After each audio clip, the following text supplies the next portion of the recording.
Ladies and gentlemen, welcome to the annual INDUS Conclave 2021. INDUS SAP's India User Group is one of the largest and most vibrant community of companies engaged in technology-led transformations. What a year 2021 has been, full of hope and holding infinite possibilities of disruption and innovation across every spectrum.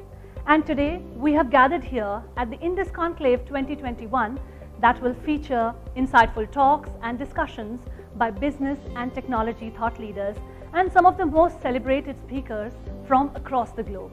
So let's get started. To begin with this wonderful afternoon, I would like to call upon a gentleman who has been featured in the world's top 50 CIOs list. He is a corporate leader with unmatched experience in the manufacturing industry, consulting environment, and beyond.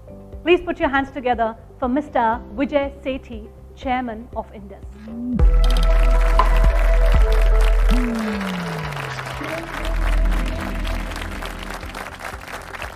Thank you very much. Welcome everyone.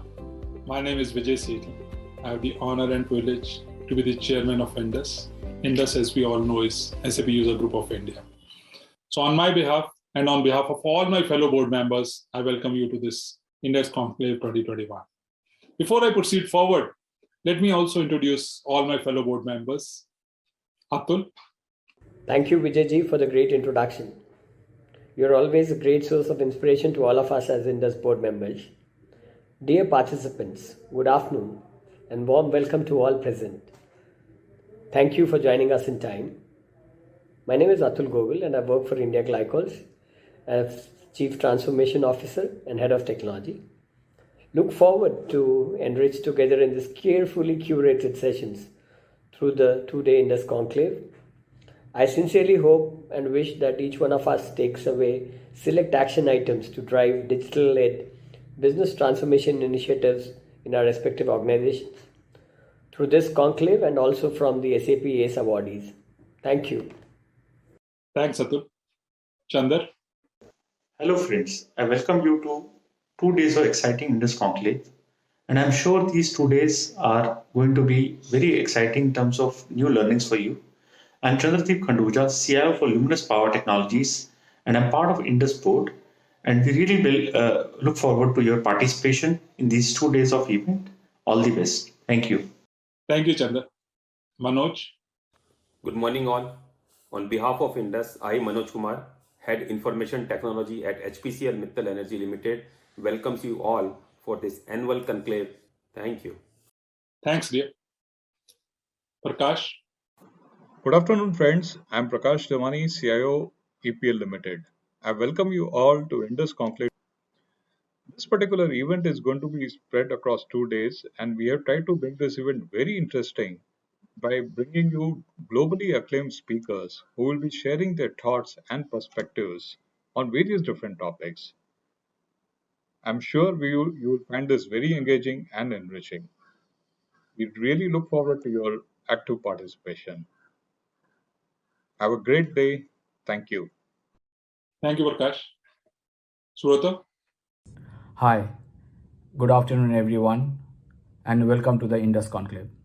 My name is Subroto De and I work with Godrej Consumer Products Limited as the Global CIO. It's a pleasure for me to be here with you all today. Thank you, Surata. Puneet. Hello friends, a very warm welcome to the INDUS Conclave. I'm Puneet Agarwal from CJ Russell Logistics. I'm a member of the promoter family and I'm responsible for technology-led transformation of the business in the fast-changing digital world. It's a great pleasure to have you join us for the event. Thank you, Puneet. Umesh. Hello everyone, my name is Umesh Mehta. I'm the Group CIO for Jubilant Life Sciences. On behalf of INDUS Board, I welcome you all to INDUS Conclave. Thank you. Thank you, Umesh. Uday. Hello everyone, my name is Uday Prabhu. I am the Executive Vice President for Business Process Transformation and IT at Marico Limited. I welcome you all to INDUS Conclave 2021. Thanks, Uday. Yogesh. I'm Yogesh Zope. I'm Chief Digital Officer at Bharat Forge and Kalyani Group of Companies. I'm excited to welcome you at INDUS Conclave and SAP ACE Award. Thank you, Yogesh. Sandeep. Hello everyone. A very warm welcome to INDUS Conclave 2021, the annual flagship event of the most exciting tech community in India, Bangladesh and Sri Lanka. I am Sandeep Pradhan, CIO of Excite Industries Limited, having 27 years of experience leading diverse projects in the IT domain. We are eager to see you people in action in our INDUS Conclave 2021. Enjoy the contest. Enjoy your business transformation journey in this event. Once again, welcome all of you. All the best. Thank you, Sandeep. And last but not the least, Mukesh. Thank you, sir. My name is Mukesh Gupta. I work for SAP as Director for Customer Advocacy. I'm based in Singapore.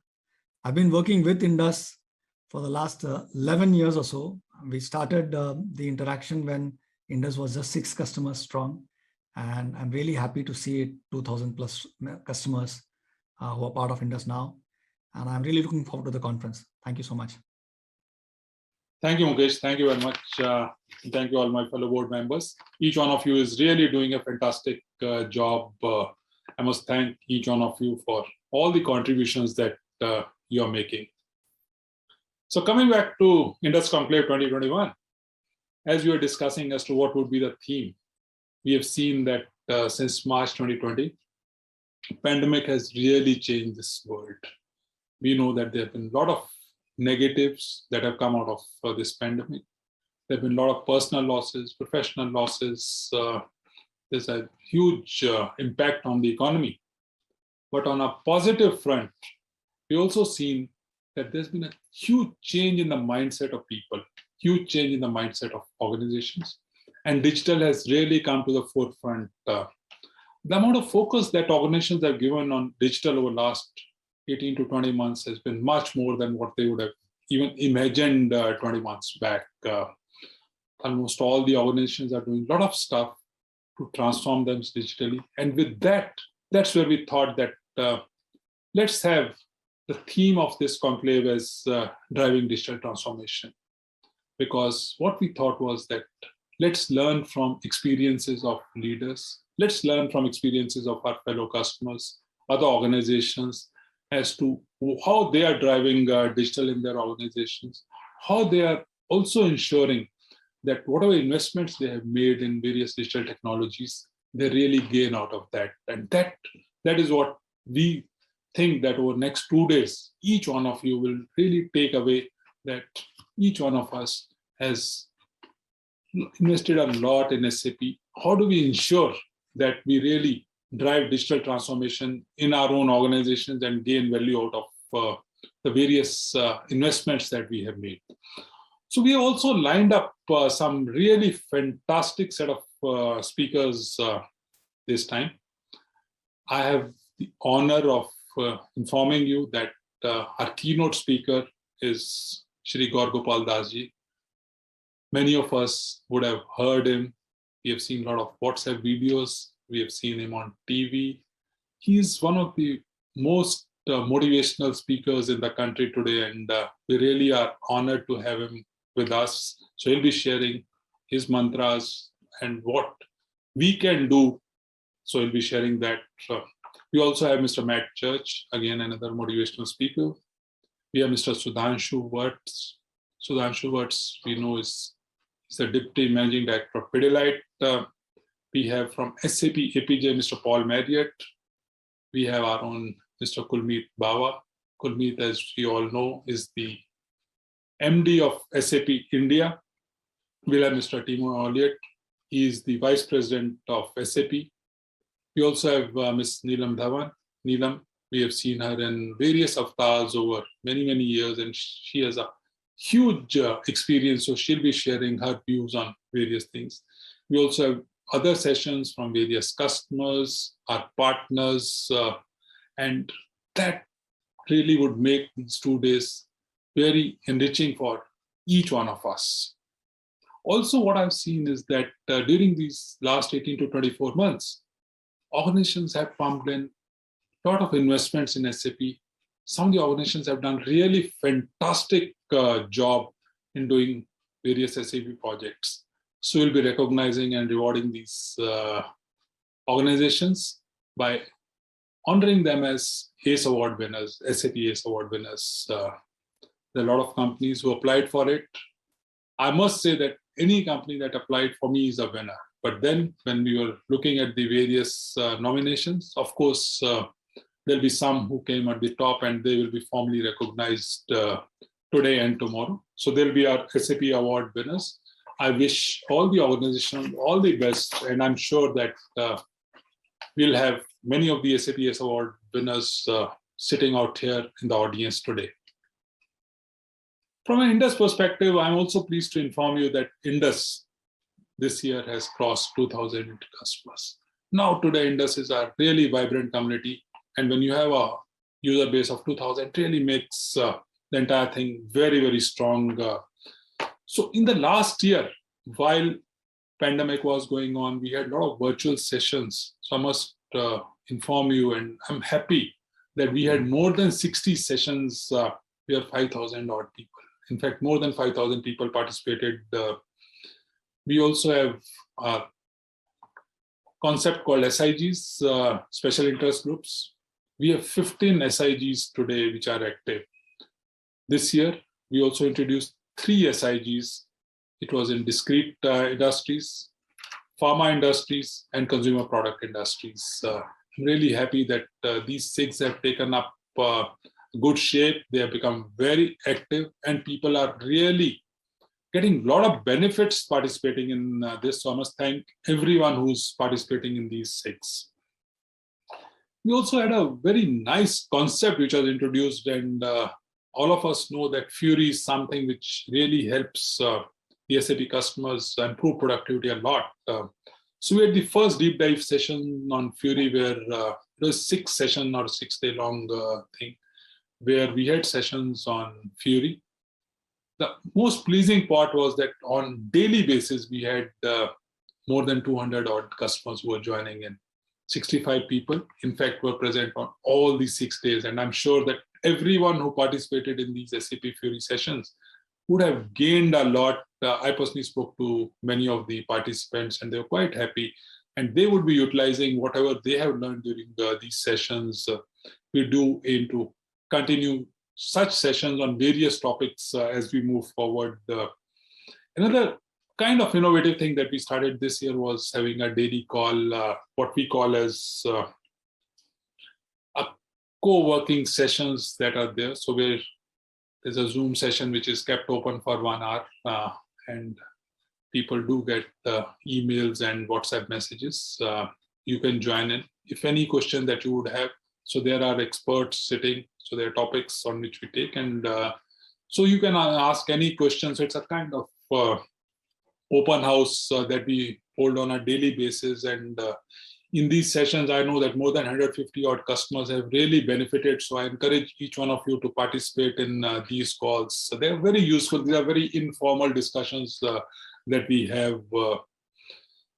And as I said earlier, so today, Indus is a really vibrant community with so many people playing a huge role in ensuring that the Indus community becomes so powerful. So I must thank each one of the people who are participating in various activities of Indus. I must thank all the board members, the various directors, and the entire team. One major constituency who really deserves a special thanks for me is the sponsors that we have for this INDUS Conclave 2021. Without the support of these sponsors, it would not have been possible for us to do this conclave. So I must thank our platinum sponsor, Google, our gold sponsors, IBM and DXC Technology. Thank you, Google. Thank you, IBM. Thank you, DXC Technologies. Without your support, it would not have been possible for us to conduct this session. So in the end, I welcome each one of you once again. Thank you for all your participations and all the contributions that you're making to ensure that Indus really is a vibrant community. And I'm sure that these 2 days you'll learn a lot and also enjoy the SAP ACE Awards. Thank you, and have 2 days of really, I'll say, not just fun-filled, but also a lot of learning-filled sessions. Thank you.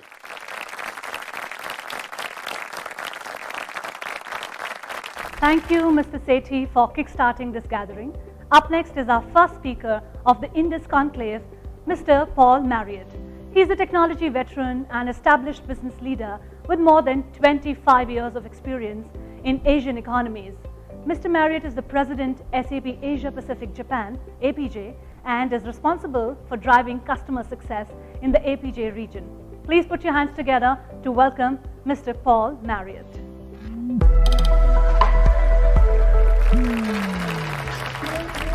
Hello everyone, and it's a huge pleasure to be with you today for our fantastic SAP India User Group conference. I've attended this event in person before a number of times, and it's great to be here today, but I cannot wait to be back with you in the future in person.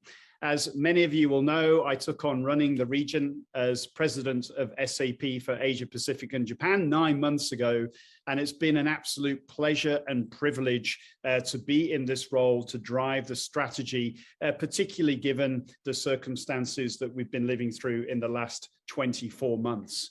My vision for India and for Asia is very simple: to empower our sustainable future.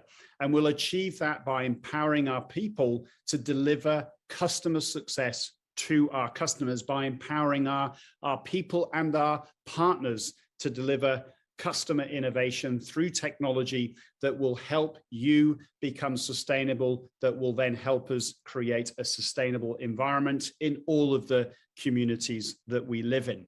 So I'm super excited to be driving this charter for the whole region, and I'm super excited to be with you today to share a little bit more on how I believe that we'll achieve that. Now, clearly, a big part of creating that sustainable future is around the acceleration of digital transformation. If the pandemic has taught us one thing in the last 2 years, is that digitization is crucial for all businesses, big and small. The need for transparency, the need for innovation, but also that workforce transformation. And certainly, as we look at our workforce in SAP India, and in all of your businesses, we see two very distinct trends around our talent. We have talent that has migrated out of the big cities to support their families over the last 24 months that are actually now wanting to work continually remotely from the locations that they're in. And equally, we have talent that stays in the big cities that want to get back into the office and yearn for that face-to-face, in-person interaction. What is clear is that as businesses, we need to cater for both. We need to create a new way of working, a hybrid model of both remote and in-person, and allow continuous interchanging of how our talents work in our organizations and increase the productivity of everything that we do. I believe that this is a new era in how we will lead, and I appeal to each and every one of you to work together so we can continually define that future workforce environment to create the best possible opportunity for the talent in India, but also to continue to drive the productivity and the growth that the market offers. In terms of our SAP strategy, I hope what is clear is that we are firmly focused on digital transformation in the cloud. For a number of years now, you have seen continued investment, both from a product and engineering perspective, but also how we transform our customer-facing organization to support creating customer lifetime value through cloud solutions that can be delivered faster, creating that process improvement, innovation, and agility in your businesses. We've seen thousands of customers and partners adopting these technologies in India, and new solutions that we launched at the beginning of this year, Rise with SAP, our business transformation in the cloud, has seen huge adoption with over 100 customers already adopting Rise. That's big customers like HCL, for example, that are using Rise to both internally transform their business, but of course, as a global business partner, will then enable the markets, not just in India, but globally, to also transform, but also fantastic uptake in the mid-market. And the mid-market being a crucial sector in India, given the size and the strategic investments that the Indian government is making. We are seeing rise adoption from both existing customers in mid-market, but also many new customers. Clearly, the Indian customers want to transform their business processes in the cloud, and with RISE, we're absolutely seeing that adoption, no doubt in my mind. If I look at the India marketplace, the growth and the embracing of digital technologies is happening at a blistering pace. We know it's one of the largest and fastest growing markets at a macro level, but of course also for SAP. And one of the really interesting areas for us as a technology innovator is that incredible startup community. The third largest startup community is in the Indian market. And with our SAP IO and our Cloud Foundry and our SAP Labs, which is a huge footprint of our own development that happens in the Indian market, it gives us this tremendous opportunity to innovate also with the startup community to drive innovation, not just for India, not just for Asia, but for the whole globe. So that opportunity for us is very, very significant and very apparent. Now, all of this incredible business opportunity and growth also has a side effect. And we saw at COP26 in Glasgow, Prime Minister Modi announce his commitment to net zero by 2070. And this, I think, was an incredibly important commitment for the Indian market on the global stage in terms of our commitment to sustainability. We, SAP, are empowering that sustainable future through our software. And I truly believe with this 2070 goal, it presents the opportunity for us to work with you as business leaders in the Indian market, not only to drive to circular process in your businesses to support the local market, but I know for many of you operating globally, we can have an impact also way beyond the boundaries of the India market. Now, we achieve that with our software really through three mechanisms. We want to drive through our software, which today touches 77% of the world's business transactions. We already have a huge connection to the world's economy that flows through SAP systems. We want to drive circularity by creating processes that drive towards zero emission, zero waste, and through workforce and human capital management business process, zero inequality. And I truly believe that the levels of investment that we're putting into our software to enable that circularity is a huge opportunity for your businesses to be more productive, but also to have that profound impact on the climate and environment and the communities that we live in. So looking forward to partnering with each and every one of you on that topic. Now, many customers in the room today have already taken their steps towards this digital transformation. I am totally committed to each and every one of you and working with the INDUS board to help you all become sustainable businesses and have that impact in the communities that you operating in. And it's not just about becoming that intelligent enterprise to drive the productivity in your organizations. It's about also creating that sustainable outcome and driving down the emissions, driving down the waste, and driving to zero inequality.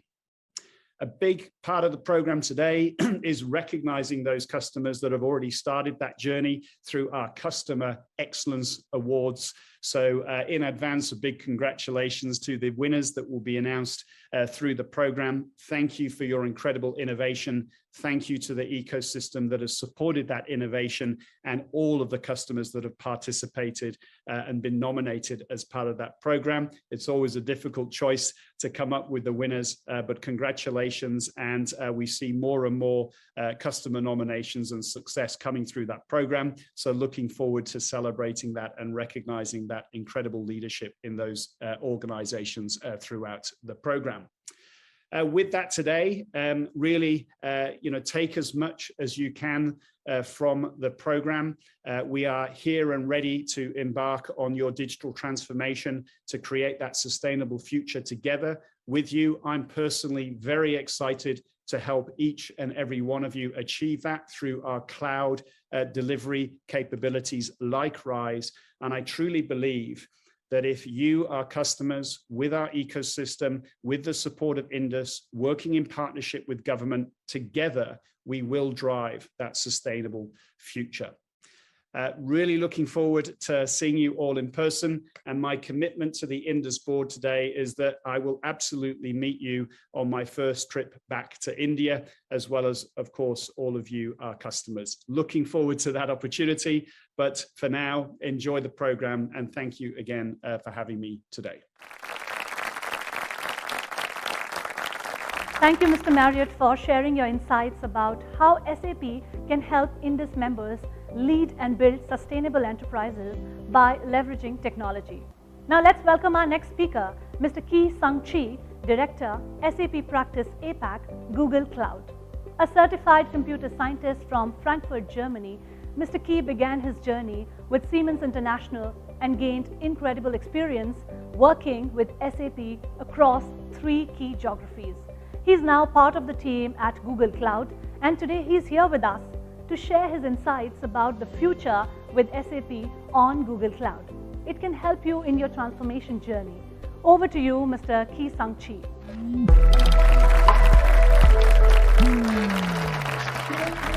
Thank you, Shobha, for the introduction. Welcome to the next session, which is SAP on GCP Beyond Infrastructure. My name is Ki Sung Chi, and I'm heading the SAP practice at Google Cloud APAC. And today, I want to take you through the reasons why customers come to SAP and to Google. Enterprise customers running SAP ERP systems face currently 2 issues out there. One is the SAP application itself need to be modernized.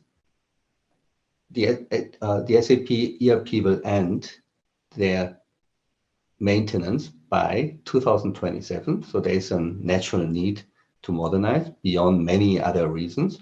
And second, how to monetize on the benefits of the cloud.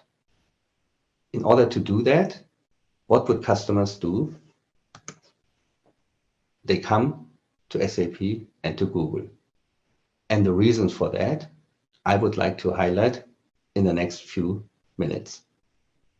When you think about Google, you know, of course, it's search, YouTube, the maps, the Android, and the ads, and of course, the Chrome browser, many assistants, and many other services. But Google itself, represented by Alphabet, is a very large enterprise too. We are turning over around about $160 billion a year with more than 160,000 employees. And as such an enterprise, we ourselves are also using SAP on GCP. So let me give you a little bit more insight into our own transformation journey. Here it is. It's a complex slide, and it's a complex landscape too. But if you see what we have done here is the majority of SAP applications have been already deployed, are or currently in deployment. And we are doing it seamlessly in partnership with SAP. But we, as Alphabet, if we can do this, I think many of you can do this as well. And we are not just using the SAP core, like the ERP and finance. We are also using the BW, the business process, the business planning, and other SaaS products like Concur, Calidus Cloud, and Ariba. And that all integrates on our Google Cloud platform in combination with services that only Google has, providing us data and insights for things that we couldn't do before. And it's not just us doing the journey with us. You see here these logos. These are all joint SAP and Google customers. And let me just present two cases later on in more details, but some words. Of course, Alphabet, you see it, I presented it. PayPal is an interesting one. It's currently the largest HANA installation on this planet running on Google Cloud. If you're interested in, we can provide some information later on. I will double click on Home Depot later on and on a telco company. But the list continues, and you see that we are represented in all the major industries across all verticals. So please consider us and join us soon. So what does Google offer? And you might have heard that we are, of course, the certified SAP partner for SAP S/4HANA. And the certification continues for various government and other organizations. But it's not just the certification.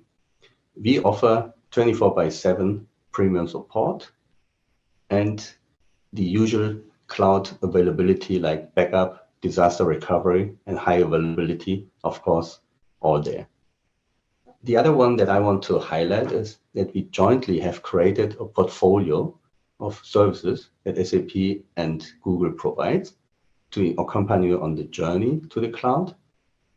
But if you are not on HANA yet, we still offer services on your own database like Sybase, Oracle, and Database 2 from IBM.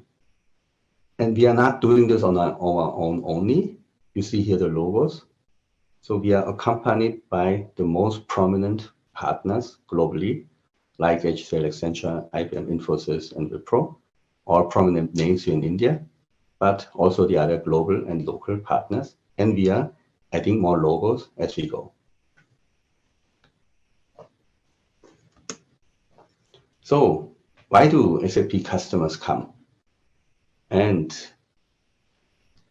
that's probably some of the reasons here highlighted. We can provide upgrades in weeks and not in months. And you might not know, but Google provides probably the best secured network and the fastest network on this planet. So by using the Google network, we can give you milliseconds, sub-milliseconds of instant response time. And we have enough VM landscapes to give you flexibility once you need to scale your business. And the downtime issue, of course, we are world-class in providing minimum downtime to you. But the real thing, why the customers are coming to us, this is all about operations. Once we have moved the workload to our cloud, we are able to give you real-time insights and scenarios that you haven't seen before. So what are some of the tools and methodologies how we get there? First of all, we need to modernize the SAP systems and applications, of course. And maybe you know that Google is the inventor of Kubernetes. So we will bring the Kubernetes container concept to you.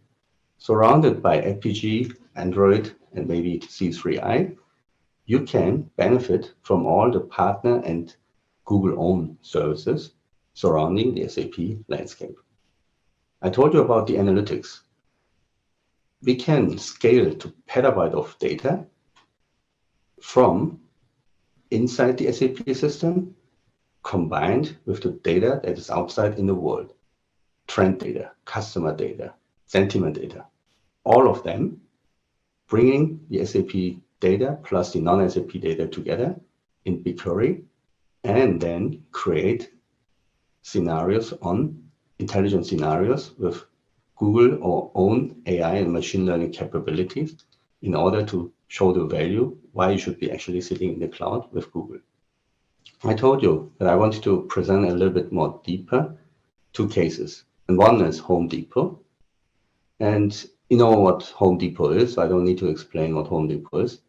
But what did Home Depot do? they have shelf out cost, which cost them in lost sales millions before. And with the move to the cloud, combining it with our BigQuery analytics, we were able to provide the predictive accuracy by 2x. And we use our machine learning and BigQuery capabilities to get there. And with these capabilities, they're now able to see an incremental revenue increase over years with shelf availability, which wasn't there before. And this is just the start. We are up for many more intelligent scenarios, which we are providing to Home Depot in the next coming years. There's a second example, which is a 50 billion telco. And this was about cost reduction. So the current SAP on-premise system consumed around about 8 to 8.4 million US dollars in cost. And we brought 43 SAP instances to GCP, bringing the cost down to almost 3 million US dollar. It means we freed up 64% of annual infrastructure expenses, which can be used for innovations. And now, I want to just summarize what is actually the compelling reason for a change now. We told you the upgrade. We see a reduction of 5 to 30% in S/4HANA data size and migration cost. We see a reduction of close to 50% migration time. When we are coming then into the run phase, we would be able to reduce the HR and DR cost by 10 to 25%. We can, of course, provide minimal infrastructure downtime, and the storage cost would go up to 40%. After having gained all those benefits, the real value kicks in now with the innovation. With the new business insight that you were not able to get before, you'll be probably able to do innovations faster, day-to-day, real-time. Finally, in order to attract more customers to us, I would like to provide a commercial program which is called the SAP Cloud Acceleration Program, SAP CAP. We provide a migration incentive, and minimum for that are certain criteria, like the commit contract to us should be at least 3 years with more than 100K US dollar revenue to Google. But if you have that, we can provide you a very, very attractive offering up to 1/3 of the total cost. And we won't charge you for your infrastructure until you get productive. And on top of it, we can provide some smart pilot analytics on top of your data to prove the value case that I presented before. And on top of it, we are, of course, safeguarding the environment. Plus, we will provide executive sponsor and active governance for cadence calls. Our SAP CAP partners, you see here on the right-hand side, Accenture, Atos, Capgemini, Deloitte, HCL, IBM, Infosys, are all prominent names that are convinced that with this program, we are able to prove the value to you and bring you to a new journey on cloud and monetize on new business insights. So what are we suggesting?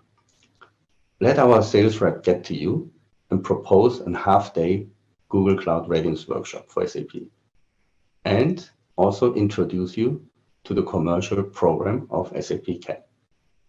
If that was interesting enough for you, I hope we can meet you soon in person or virtual and provide more details on our journey SAP on GCP.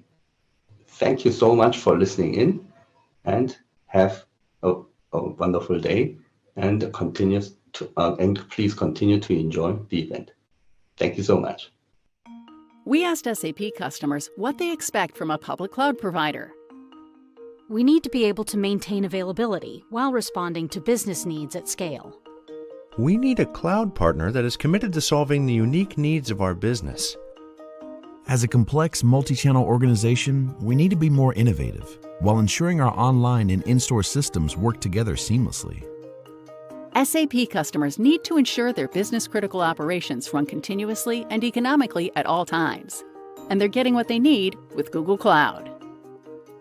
Reduce risk with zero downtime infrastructure maintenance, a low-latency global network, AI-enhanced security, and expert SAP enterprise support.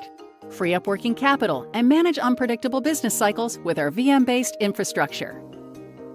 Gain unique insights by consolidating and analyzing data from SAP and other sources with BigQuery. Above all, you can be confident that we, along with our skilled partner community, are 100% committed to your success. The work and commitment from Google to help us achieve our goals has been tremendous. Google Cloud is the right partner for us. Find out for yourself why SAP customers are choosing Google Cloud. Visit us at cloud.google.com/SAP. Thank you for addressing our fabulous audience, Mr. Chi. Let's move on to our next segment, the Felicitation Ceremony of SAP ACE Awards 2021.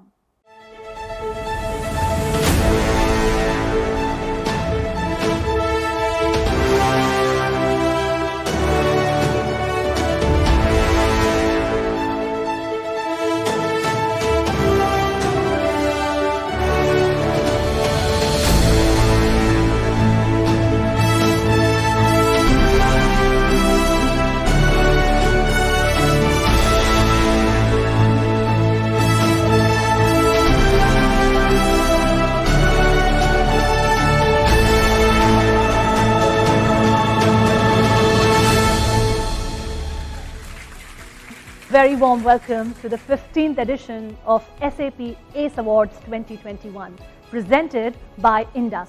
Greetings of the festive seasons to you and your families. We are also witnessing the emergence of a new digital India with the monthly digital transaction value through UPI breaching the 100 billion mark in October. In the last 1 year, we have seen some incredible examples of technology-led business transformation from Indian companies as they strove towards building agile, resilient and innovation-ready business models. SAP ACE 2021 is our humble attempt to recognize and celebrate these accomplishments and also to create a platform for us to learn from the shared collective learning.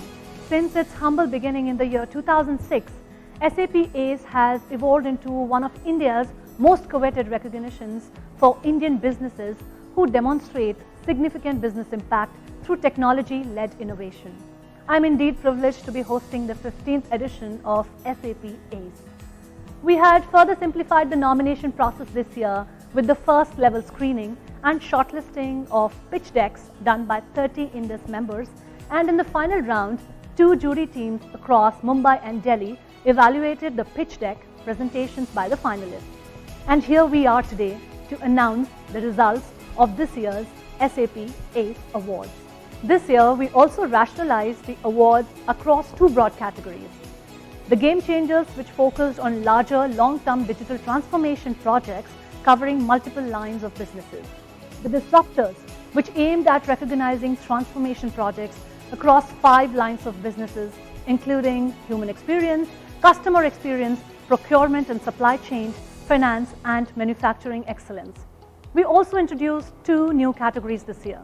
The Sustainability Champion to recognize commitment to technology-led sustainable business practices, and the Community Catalyst to recognize businesses that led with a purpose during the pandemic and demonstrated a strong commitment to the community. The SAP ACE Awards ceremony is divided into 2 parts, and today we will announce the winners of the Disruptor categories, and tomorrow we'll be back with the remainder of the awards. But before we begin, we wish to acknowledge all the jury members appointed by INDUS who took the time out from their busy schedules to discuss, deliberate and evaluate the nominations before deciding on the final winners in each category.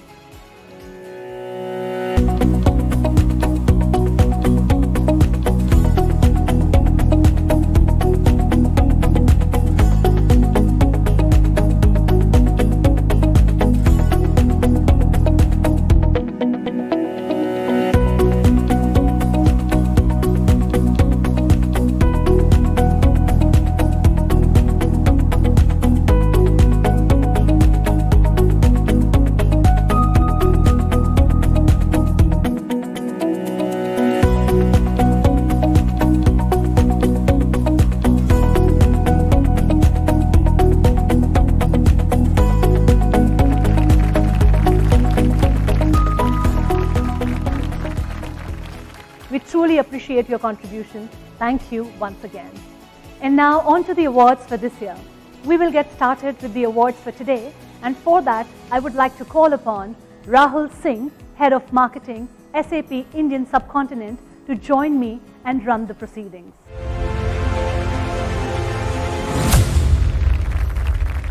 Thank you, Shobha, and a very good afternoon.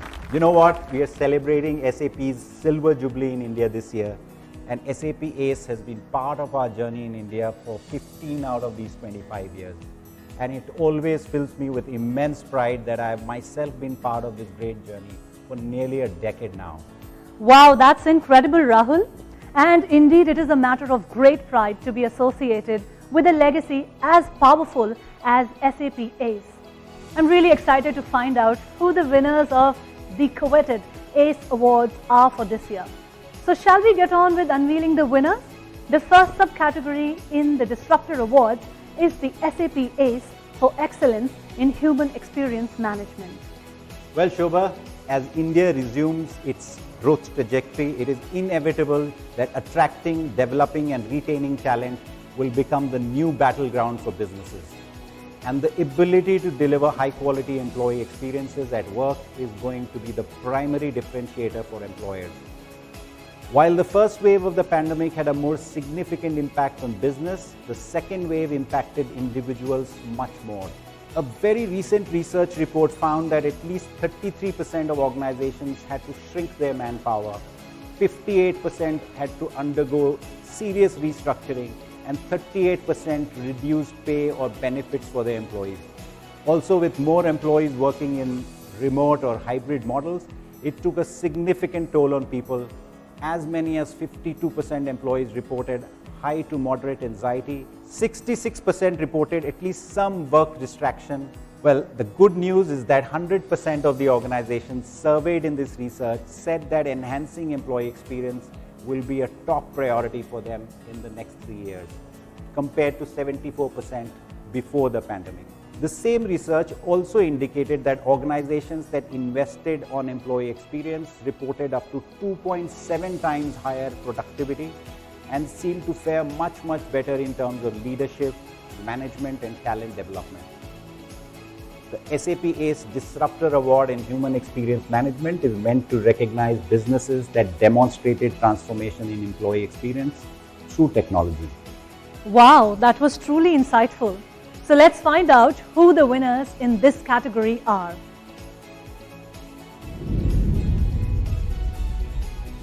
ACE Disruptor Award for Excellence in Human Experience Management is one of India's most respected general insurance providers that recently completed 20 years of its existence in India. The company wins the ACE for its very impressive deployment of SAP SuccessFactors Suite for the entire employee cycle, recruitment marketing, recruitment management, onboarding 2.0, Employee Central, L&D and performance management. The project has already delivered outstanding outcomes, including 30% reduction in cost per hire, 33% lower maintenance cost, 30% improvement in employee productivity, among others. And the winner is Tata AIG General Insurance Company.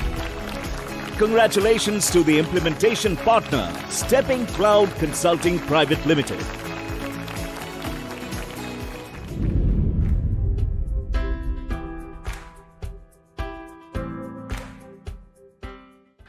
We at Tata AIG embarked on our digitization journey about a year back with an objective of innovating our HR processes in order to empower our employees through a scalable system which could cater to the rising needs of our stakeholders.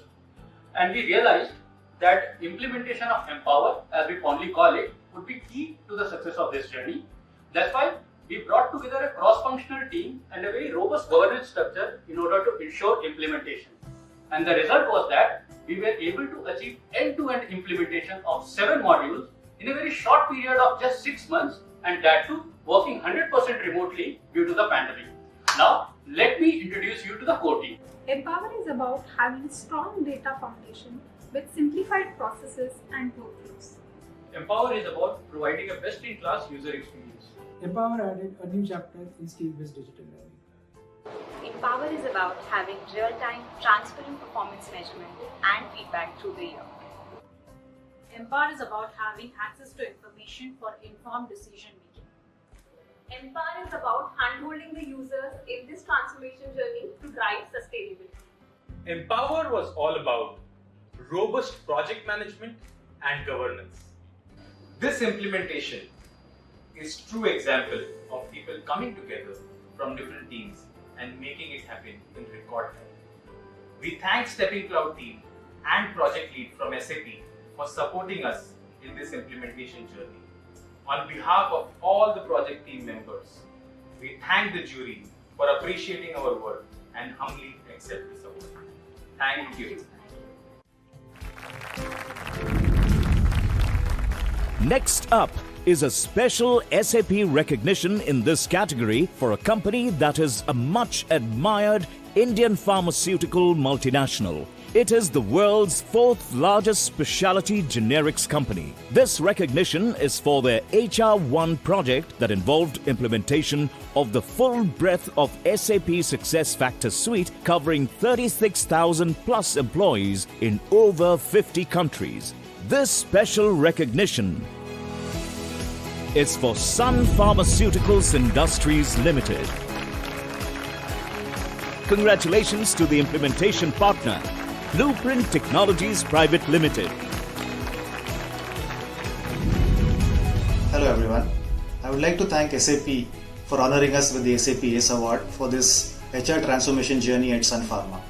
This is a very complex implementation that we have embarked upon, spanning almost 26,000 employees and 52 countries globally. I would like to thank Dilip Shangvi sir for consistently encouraging us.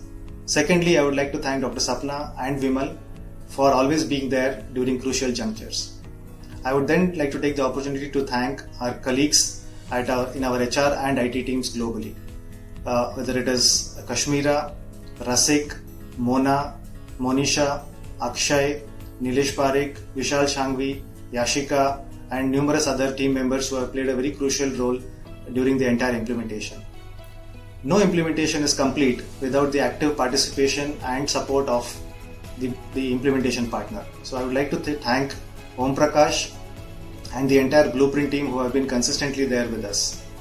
I would also like to take this opportunity to thank James, Arun, Ruchir and Akshay from the SAP team.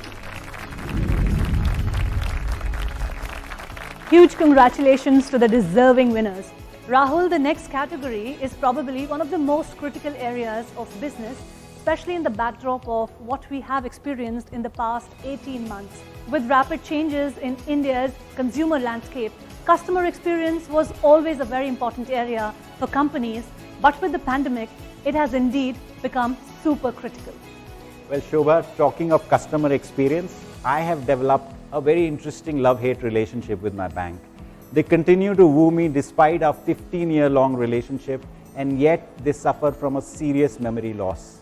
They can't seem to remember anything about me and yet spam me confidently at least 4 times a day across multiple channels. Obviously, their spray and pray strategy has hardly ever worked.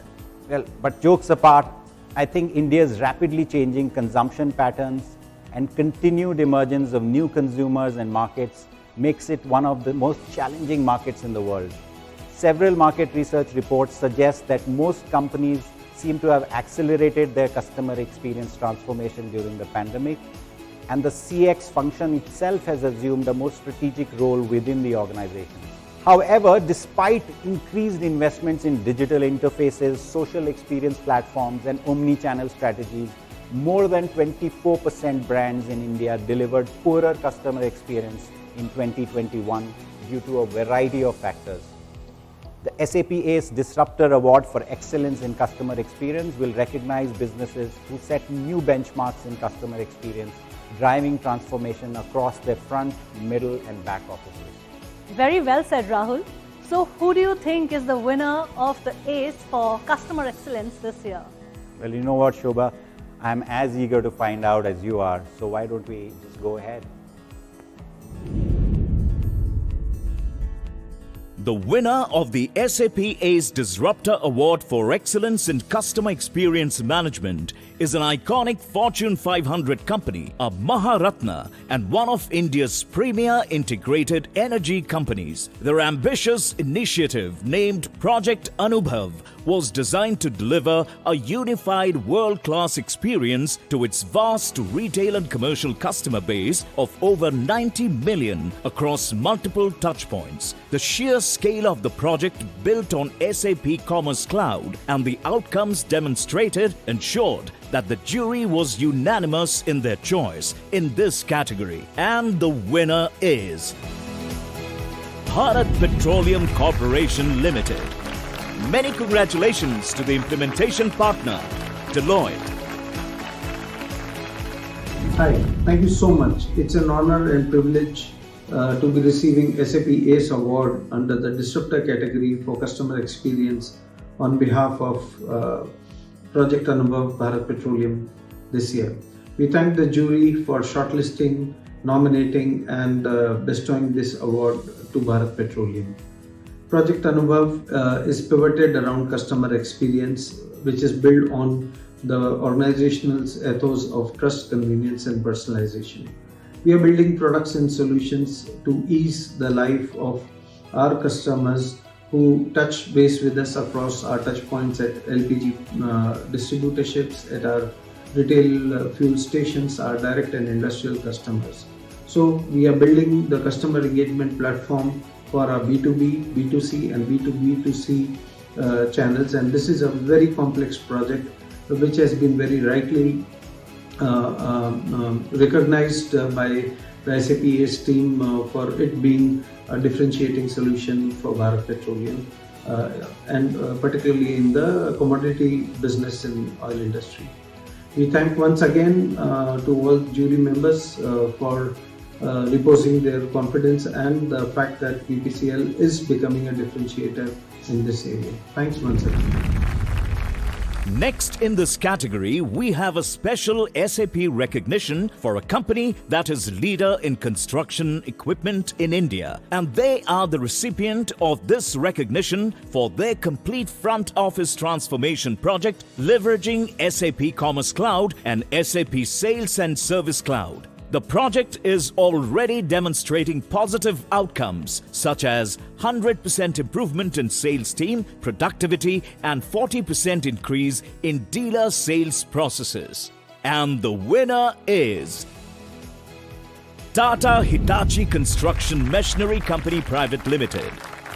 Many congratulations to the implementation partner PwC Limited. Good afternoon. Thank you for recognizing Tata Hitachi in the Best Customer Experience Management category for the SAP ACE Awards 2021.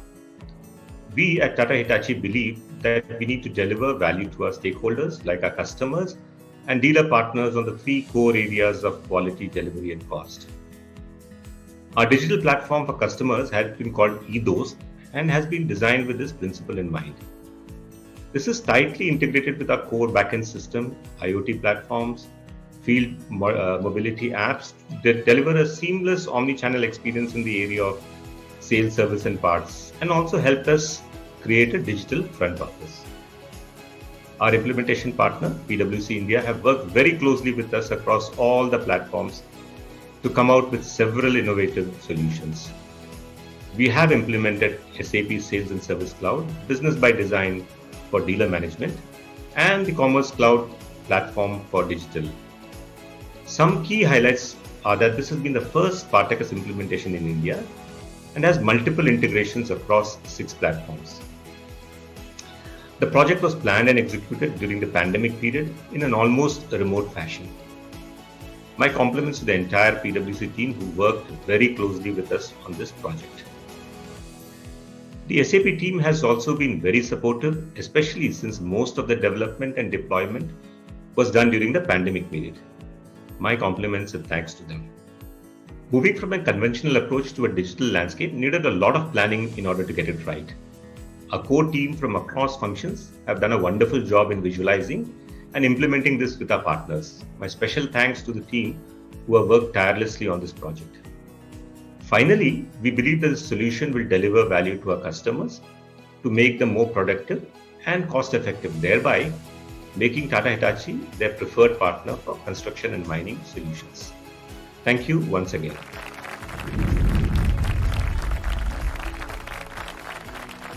Hearty congratulations to the winners. Very well deserved indeed. Now let's move to the next category, which is the SAP ACE Disruptor Award for Financial Excellence. Another super critical business area and always a very, very competitive category. Well, amidst the pandemic, the world of finance has been undergoing a massive digital transformation. Strong finance leaders have emerged from being just enablers of transformation to truly helping business transform through a digital-first approach. The rapidly changing demand and supply environment, evolving business models, and government regulations are driving the finance function towards real-time visibility and predictive decision-making across the value chain. Well, the SAP ACE Disruptor Award for Financial Excellence aims to recognize companies who have demonstrated great business outcomes in terms of better fiscal management, enablement of enhanced visibility and control, and better decision-making through use of cutting-edge technology. So, without any further ado, let's see who the winners are. The winner of the SAP ACE Disruptor Award for Excellence in Financial Transformation, Large Enterprises, is a leading financial services company and is part of one of India's most respected diversified conglomerates. It caters to the diverse financing needs of customers across various sectors, including in the unserved and underserved segments of society. The jury found them worthy of an ace for transforming their treasury management function by creating a robust and flexible platform on SAP TRM module to adequately address market requirements and challenges. The project has already resulted in 85% faster book closure, 65% reduction in turnaround times for treasury functions, and 90% faster response to queries. And the winner is L&T Financial Services. Many congratulations to their partners, Fourth Signal Private Limited. So, thank you so much to the entire SAP team. I am excited and humbled to receive this award, which recognizes us as true leaders in the Best Finance Transformation category. It's a huge honor to accept this on behalf of everyone at L&T Financial Services who were part of our exciting Treasury digital transformation journey and have put their heart, souls, and minds to make it a big success. Needless to say, this was an eventful journey with its own shares of hurdles, challenges, and eventual solutions. Laying foundation using a robust SAP Treasury Risk Management platform to implement our treasury processes and management function for a book size of 80,000 crore is a significant milestone for us. And this recognition by the SAP is a true reflection that we are on the right path. My heartfelt mention for our Group CFO, Mr. Sachin Joshi, our Finance Controller, Mr. Keshav Loyalka, who have been our guiding light throughout, and our Finance and Treasury colleagues, Roma, Deepti, Rahul, Prakash, and Zareen, our LTFS IT team, Samson and Dheeraj, and finally, and the most important, our implementation partner team, Fourth Signal, Mr. Sunil Alva, Santosh, and Nazneen, in believing us. Being bestowed by this award wouldn't be possible without their Herculean efforts and constant support. So thank you all so very much, and cheers to many more such awards come. Thank you. The winner of the SAP ACE Disruptor Award for Excellence in Financial Transformation Mid-Size Company is a young company that is making waves in the mattress and sleep solution space. The commitment to deep customer research, in-house R&D, manufacturing, and using a direct-to-consumer online channel has established them as a major player in a short time. They are the winners in this category for their excellent implementation of SAP S/4HANA retail merchandise with multiple modules and embedded analytics that has resulted in automated, accurate, and real-time profitability analysis, 50% faster monthly book closure, real-time control over inventory and production planning, and 100% accurate and timely vendor payments. And the winner is Wakefit Innovations Private Limited. Also, congratulations to their implementation partner, Intellect Bizware Services Private Limited. Hi all, I am Sharad Sodani representing Wakefit Innovations Private Limited. I would like to express my sincere gratitude to SAP India for awarding us ACE 2021 award in the category of Best Financial Transformation. I am glad to receive this award on behalf of entire Wakefit family. I would like to take this opportunity to thank all the Wakefit team members, our SAP implementation partner, and SAP India team who all contributed in the successful go live of S/4HANA at Wakefit. Our journey with SAP S/4HANA started in Jan 2021, and in short span of 3 months, we were live with phase 1 of implementation at all our manufacturing locations with end-to-end financial reporting from SAP. Some of the key benefits which we are able to drive from SAP are full visibility and control over inventory, starting from purchase to manufacturing to final dispatch to our customers across all our locations. Timely and accurate financial reporting to our investors and management. Best-in-class financial control over procure to pay cycle. Real-time integration with non-SAP systems like our CRM and website, which are integral part of Wakefit IT landscape.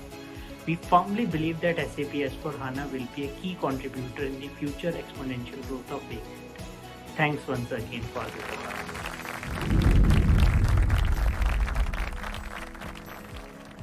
Congratulations to the most deserving winners. Let's move on to the next category, which is the SAP ACE Disruptor Award for Excellence in Procurement and Supply Chain. Over the past 2 years, procurement and supply chain has emerged as the most critical and impacted areas of the economy. It is estimated that businesses lost over $4 trillion due to COVID-related disruptions and other geopolitical factors. And many industry sectors still remain impacted severely as a result of these. As it is, India has an urgent need to redesign and reconfigure its logistics and supply chain, as its logistic cost stands at 14% of GDP, which is significantly higher than the global average of 8%. Needless to mention that businesses are constantly innovating to build efficiency, resilience, and velocity in their procurement and supply chain functions. And the next category of awards is focused on recognizing businesses who are transforming this function through innovative use of disruptive technologies. Well, Shobha, who do you think are the winners of the SAP ACE Disruptor Award for Excellence in Procurement and Supply Chain are? Let's get rid of this whole suspense and find out right away. The winner of the SAP ACE Disruptor Award for Excellence in Procurement and Supply Chain is a globally diversified natural resources company with interests in zinc, silver, iron ore, steel, copper, aluminium, power, oil and gas. Geographically, their operations are centered in India, Africa, and Australia with over 65,000 employees. They are the winners in this category for their project to completely digitalize procure-to-pay and inventory management processes under the theme of digital supply chain. This SAP Ariba platform implementation has already had a significant savings impact, better spend analytics, enhanced efficiencies and ease of use. And the winner is Aluminium Business Vedanta Limited. Also, congratulations to their implementation partners, SAP Services. Thank you, SAP India, for recognizing Vedanta Aluminium Business as a winner of the prestigious SAP ACE Award for Best Procurement and Supply Chain Transformation. This coveted award stands testimony to our efforts to completely digitize procure-to-pay and inventory management process for best in industry procurement excellence. Vedanta Aluminium Business is India's largest aluminium producer and is poised to be among the top global aluminium company in the world in next few years' time. We have always been a technology-first company, and the past year has only accelerated digital transformation across all our business areas, be it people safety, production, procurement, logistics, etc. We are structurally building tech into our practices to become future ready, and SAP has been partner in this journey. To this end, we are investing in building responsive and resilient digital infrastructure across our organization to propel us on our growth journey. Our vision is to create long-term value for our customer and community by providing the highest quality of aluminium product and do so efficiently, responsibly and sustainably. Once again, thank you very much for this opportunity. Thank you.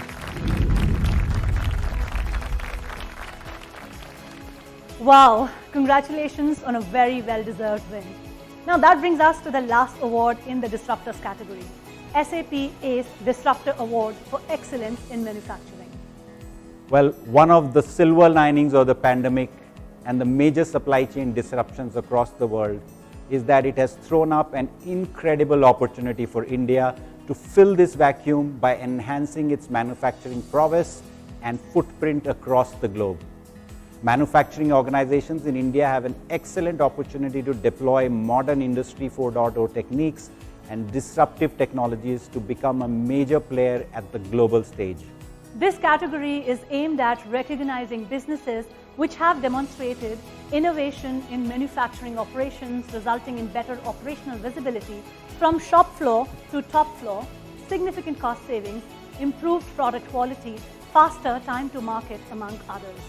Well, Shobha, I can't wait to find out who the winners in this category are.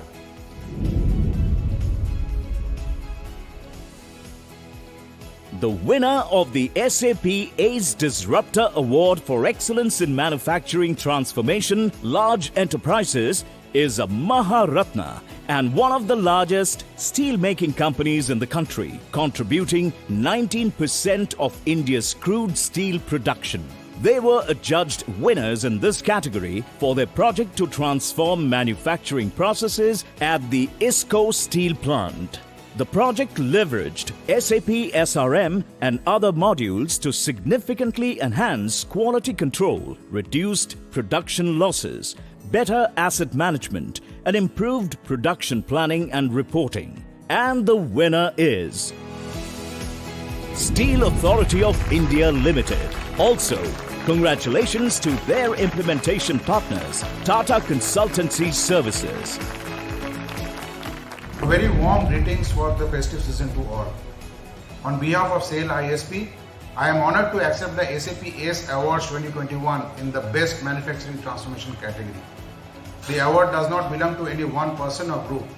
This honor belongs to our leaders, Sri A.V. Kamalakar, CEO ISP, Sri A.K. Singh, EDWorks ISP, and the whole team of ISCO Steel Plant who have embraced SAP ERP as their way of working. This award was made possible by the untiring and the dynamic team of officers at ISP like Sri Vikas Kumar, Sri Saurav Sikdar, Sri Rahul Bose and others. They had taken the challenge of implementing the project in a very short time. I am really very privileged to have worked with them. The journey was not smooth. It was all about cultural transformation. SAIL ISP started implementing SAP on HANA Enterprise Cloud since 1st July 2019, and we finally went live on 1st December 2020. With the myriads of other benefits, a 100% paperless culture has evolved, a step towards carbon-free future. TCS has been our partners in this journey to implement the SAP ERP in record time. Initially, they had deployed on-site support, but during the pandemic, the whole support was remote and online, but it did not affect negatively on the completion timelines. The pandemic has changed the work ethos profoundly over the last 1 year. The digital transformation has become an indispensable tool to navigate the future.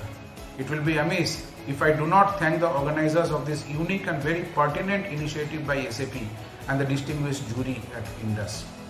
Thank you for providing us with this wonderful platform to work upon. We promise to continue positively impact our ecosystem. Thank you. The winner of the SAP ACE Disruptor Award for Excellence in Manufacturing Transformation Mid-Size Companies is one of India's premier processors, packers and exporters of best quality nuts, dry fruits and other nut-based food products. They are winners in this category for their SAP S/4HANA implementation during the peak of the COVID-19 pandemic. The project has leveraged multiple SAP modules to deliver 3x faster order processing, 100% visibility into stock and cost runs, and reduced production losses. And the winner is KBB Nuts Private Limited. Big congratulations to their implementation partners, Intellect Bizware Services Private Limited. Hello everyone, I am Aditya Bajaj from KBB Nuts Private Limited. You would know us by our brand name Tulsi Nuts and Dry Fruits. I hope you and your families have been safe and well in the pandemic. We are extremely delighted to receive this award in manufacturing excellence from SAP India. Now you know the past couple of years have been hard for the entire globe. However, this pandemic taught us how to live in a different way and also taught us how to work in a different way. Now in peak COVID, while working from home, it had become very difficult for us to keep controls of our business. This is when we realized that we needed a product like SAP S/4HANA. Now implementing SAP S/4HANA seemed like a Herculean task for us. However, now we are reaping the benefits of the product. For us, a successful implementation is a validation of our vision and turning our vision into reality. I would like to thank our implementation partners, Intellect and Egremons, and the entire KBB Nuts team for making this project successful and adding immense value to our business. This project is a stepping stone for us towards a very, very bright future. Thank you. Next up is a special SAP recognition for the leading producer of globally benchmarked lubricant oil products in Bangladesh for transforming their operational efficiencies leveraging SAP S/4HANA manufacturing for planning and scheduling of entire manufacturing operations and quality compliances. The recipient of this recognition is MJL Bangladesh Limited. Many congratulations to the implementation partner PwC Limited. We are very pleased and delighted to receive the prestigious SAP ACE Awards. On behalf of MJL Bangladesh Limited, I would like to express our gratitude to SAP and INDUS for this recognition. As this exclusive licensee of manufacturing and distributing mobile products in Bangladesh, we offer one of the industry's widest portfolio of high-performance lubrication. Our lube oil blending plant is a state-of-the-art and first-of-its-kind establishment in Bangladesh that achieves ExxonMobil benchmark standard. Blending and distributing world-class lubricating solution and maintaining our highest standard is our pride.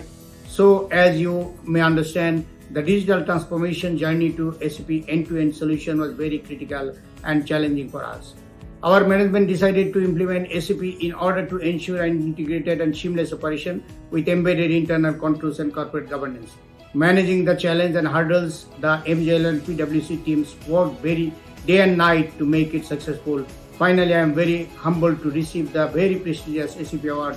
Thank you for recognizing us. On behalf of our MJL team and implementation partner PwC, I would like to express our gratitude to SAP and INDUS. So far, it has been a remarkable journey with SAP. Conquering the COVID-19 adversities, we successfully implemented SAP through proper planning, continuous monitoring, and extensive communication. Thanks to our project manager, Mr. Sharif Razi, and our core team members and head of the departments. And of course, senior members, project manager, and consultants of PwC. Thank you for recognizing our effort. Well, that brings us to the end of day one of the SAP ACE Awards 2021. It has been an exhilarating experience for both of us to bring forward this to you today. Congratulations once again to all the proud winners of the ACE today. You are truly the flag bearers of India's journey towards becoming a $10 trillion economic powerhouse. And we are so looking forward to seeing you again tomorrow when we will announce the winners of the ACE Awards in the Game Changer, the Community Catalyst and the Sustainability Champion categories. Till then, please stay safe and healthy. Goodbye for now.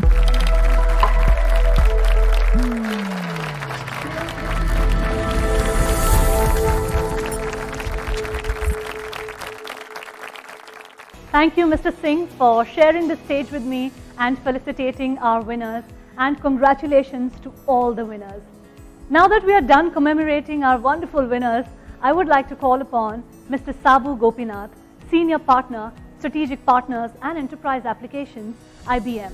Mr. Gopinath has more than 23 years of management and IT consulting experience with specific focus on business transformation initiatives enabled by technology. Today he's going to talk about how to realize the full potential value from SAP S/4HANA journey. Ladies and gentlemen, please put your hands together for Mr. Sabu Gopinath. Good afternoon. It was in 2013 that I had my first conversation on HANA technology with a customer. The promise then was speed, and we were trying to create this complex dashboard involving a whole lot of data to be delivered to the top management, and in near real time. Of course, I mean, for a report that my management sees only once in a day, it was not a convincing business case. On the other hand, we, at the same time with another customer, was doing a proof of concept where we used HANA technology and COPA on a sidecar mode to bring down the financial closing from day 8 to day 2. The business benefit was very clear in that approach. And there, the client was more than happy to adopt HANA technology. Now, years have gone by. The technology has evolved. It has come all the way from HANA database to S/4HANA to RISE with SAP. But the question still remains pertinent as to what is the business benefit that we get when we go for S/4HANA. Where do we start the journey? And what is the best approach to go for S/4HANA? But one question has been very convincingly answered. That is cloud critical for transformation? And SAP acknowledges it with RISE with SAP, where they have bundled the infrastructure management and the public cloud all under a simple single contract to give you the benefit of easiness of consumption. My name is Sabu Gopinath. I lead the enterprise applications business in IBM. So over the next few minutes, I want to take you through the considerations that goes in when it comes to business, realizing business value when you migrate to S/4HANA. Now, I spoke about RISE with SAP.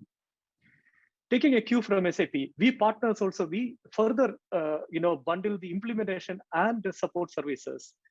We call it breakthrough with IBM on top of RISE with SAP, so that the benefits that you realize from the new S/4HANA platform is much more easier and simple. Now, we do realize that no two customers are going to have the same transformation journey when it comes to migration to S/4HANA. Hence, when we looked at breakthrough with IBM, rather than a rigid path and a set of offerings, what we created was a bouquet of tools and technologies and approaches that can help you in your journey to S/4HANA and realize the full potential. Now, let us take a look at what is under the hood. On the left side, what you see under advisory services is a preparatory activity that we help our clients do when they consider moving to S/4HANA. So it has activities like looking at the complexity of the system, the objectives, the gaps, and building out the business value. In the center pane, what we have is 3 separate approaches, depending on what your priorities and objectives are. I'll come to that a little later. On the right-hand side, we have modernized the whole application management service by embedding automation, as well as what we call IBM Continuum Framework, to make sure that your investment continuously keeps improving and your returns keep coming in. Now, what is rapid discovery? it is very important when you embark on a transformation journey, like your move to RISE with SAP, to ensure that your overall organization is aligned to the objectives you are trying to achieve. And there is a clear roadmap to the business benefits. So what we do as part of our rapid discovery is work with our clients to define the why, the what, and the how. Special emphasis is given to change management, to data, to analytics and security to make sure that you have a complete end-to-end roadmap of your journey and the associated business benefits with that. Now, for any customers who decide to move to S/4HANA, there are multiple approaches possible. Now, if you're a customer who is looking at fast and quick migration, I mean, speed is of essence, and you are looking at minimal business disruption, then brownfield, the one on the bottom, is probably the right approach for you. But many of the customers look at this as an opportunity to simplify, harmonize, automate, and look at value-added process changes. If that is the approach, a business model innovation, then greenfield is the right approach. Then there is also a possibility of doing a hybrid migration, which is you get best of both worlds, whereby you selectively improve certain aspects of your business while you carry your core applications through. Now, if you're a customer looking at greenfield implementation, I would strongly recommend that you take the help of an industry template. So IBM Impact Industry templates are specifically designed with this in mind, whereby we fast start your transformation with pre-configured processes, with pre-built data, with Fury apps, with business process maps, and a whole lot of other test and training scripts. Now, why do we do that? We make sure that when you are in the design phase, it is actually show and tell. So you see how the processes are going to look in the S/4HANA system, and you go through your foundational processes very quickly so that you have enough time to focus on the innovations and real value additions, which actually realizes the benefit during the design phase. Now, it's not only design phase. It covers the end-to-end life cycle of the implementation, start to end. Now, if you're a customer looking at a technology migration, like I said, with minimal disruption, then what we have done is we have created what we call Accelerated Move Center. Now, this is an umbrella of tools and techniques that we have built together with SAP, which effectively make sure that the activities are automated to a large extent. There are tools to address time-consuming activities like reconciliation, bringing the overall timeline extremely predictable. So that is where we are able to commit based on the data volume, t-shirt sizing like 16 weeks small, 20 weeks medium, etc. The benefit is very quick and fast move to S/4HANA and realize the benefits of S/4HANA on cloud. Now, there are some customers, I mean, I'll cover an example later, whereby you have a requirement, you are largely happy with what you have in ECC, you want to carry it over, but there are specific aspects of your system which you need to improve or modify, including certain operational structure changes. This is especially true, like if you're looking at combining multiple ECC instances into one S/4HANA instance, or on the other way, one S/4HANA broken into multiple. This is the case, where you go for something like a rapid move approach, whereby you migrate like a brownfield, a shell environment without data, but then make the changes and selectively bring the data in. This is another proven approach and an option for customers looking at very specific areas of improvement. But whatever be the approach, we strongly recommend that you keep the core clean. So you should be very clear that the enhancement and extensions that you are carrying into S/4HANA are taken away from your core ERP into the BTP platform, so that your future releases and upgrades are absolutely clean, and you can keep lockstep with SAP as year after year they release the versions. Now, many customers, like some of you are, who are already in S/4HANA, many of them are saying that is this the end of the journey? What do we do? Once we move into S/4HANA, to us, it is definitely not end of the journey, but start of a journey of continuous improvement. So there are customers who, after moving to S4HANA, are looking at process optimization through tools like Signavio. There are customers who are looking at modernizing the adjacent applications. There are also some customers who take advantage of the real-time reporting and analytics possible to create capabilities like AI over data. One good example is intelligent merchandising, which one of our retail customers have built recently. Now we have embedded the same aspect of SAP Continuum and continuous improvement into the application management services. So you see on the top, like the garages, at any point in time, we look at opportunities to create a funnel of continuous improvement, which can continue to deliver you more and more return on the investment that you have made. Now, let me give you two quick examples. I'm not going into the details, but Philip Carbon is a client. They were very clear that what they wanted to do was to move their on-premise ECC to S4HANA on AWS at the shortest possible time with minimal operational disruptions. And that's what we did. 6 months, 30% faster response time is a new application. 85% of the data conversion processes were completely automated, and they realized their objectives. Now, South American Airline is another example where they wanted to carry everything they had from ECC into S4HANA, but they wanted to make improvements in one aspect of their business, which is finance, especially around group reporting and profitability analysis. So what they did was they took the rapid move approach, where they use a migration, to take the ECC and the programs and the enhancements which were valuable for them and which they wanted in S4HANA, but at the same time brought interventions to finance to realize the benefits. So in short, there are three things that I covered in the presentation. One, it is critical that you define clearly the objectives and the business benefits that you are after when you embark on the transformation journey. Two, once you decide that, there are multiple approaches possible, all proven, but multiple approaches possible, which can get you from ECC to S4HANA in the transition journey. And finally, your journey doesn't end once you go into S4HANA, but your journey of continuous improvement just starts there.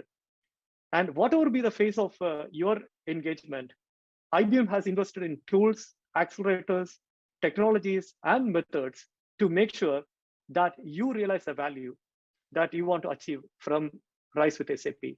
Thank you. Thank you, Mr. Gopinath, for such an insightful address. Our next speaker for the day is Mr. Timo Elliott. He is the Vice President and an Innovation Evangelist at SAP. He loves studying how the latest technologies can transform the way the world works. Over the last 30 years, he has presented to business and IT audiences in over 58 countries around the world on themes such as digital transformation, artificial intelligence, analytics, the future of digital marketing, and the challenges of technology culture change in organizations. Mr. Elliott, through his presentation, will take us through the reality of how organizations are implementing and innovating today with a selection of case studies from across SAP Innovation Awards and beyond. Let's welcome him with a round of applause, Mr. Timo Elliott, everyone.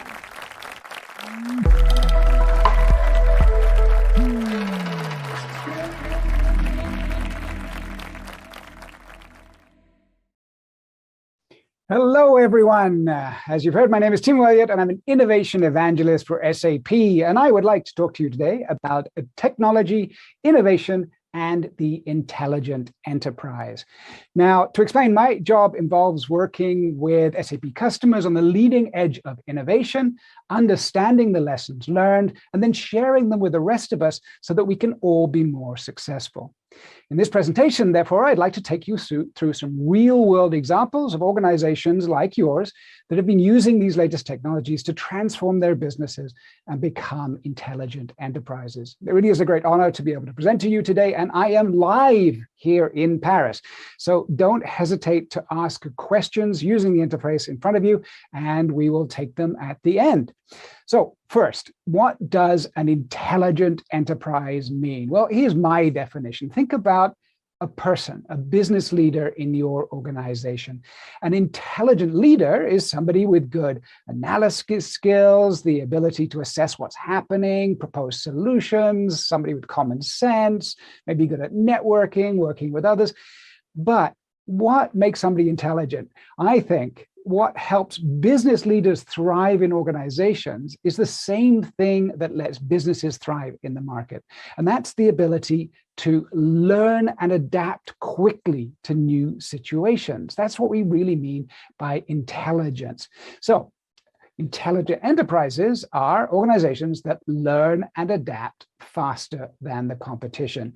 And the latest technologies let us do this faster, more automatically, and more continuously than ever before. And of course, data is the foundation for the intelligent enterprise. You don't have to take my word for it. Here is a prediction from Gartner. By next year, 90% of corporate strategies will explicitly mention information as a critical enterprise asset and analytics as an essential competency. So to compete in the future, you need faster, more forward-looking decisions, and of course, the data to be able to do that. So, as I said, this presentation is full of real-world organizations using data in new ways, using technology available right now. I've organized it into roughly 4 sections. These are the 4 areas of opportunity that I have seen recently working with customers. First, you can't manage what you don't measure. There are new opportunities to get visibility into what's happening using sensors and other technologies. Second, data isn't enough. You need to actually get it into the hands of people who can make a difference in your business or organization. Third, digital transformation isn't just about the technology, it's about finding new customers, creating new products, new ways of selling, new business models. And finally, a reminder that digital transformation is fundamentally about people. So there are new opportunities to enable business users outside of central IT. And of course, technology can help you work with your staff in new ways. So let's go through those one by one. First, using ever cheaper and more connected sensors. We can shine light into processes that were previously invisible. So here, just as cars are now using LiDAR so they can see in the dark, using sensors and machine learning, we can get new insights into what's happening in our business to see where we're going and to detect threats and figure out the best route to take with our limited resources. So let's start with a fun example. This is welding machines on an assembly line, and we detected bad welds, bad joints, using microphones. So we took the sound files and turned them into pictures, sonograms or spectrograms. And we took these and put them into 1-second chunks and then trained a machine learning model to differentiate between a bad weld and a good weld. And then we can take that model and put it into an edge device for instant detection on the assembly line. So obviously being able to detect quality problems much earlier than they were previously able to do using sensors and machine learning. Technologies like 5G and the future 6G are making it easier than ever to have ultra-low powered, wide-scale sensors. This is the Alstom Bombardier factory in Bruges in Belgium, where they're assembling the next generation of high-speed trains. The parts come from suppliers all across Europe, and they're using LoRaWAN to track these special racks that carry all of the parts. So they can track that position in real time. So this gives greater visibility into the system, optimized throughput.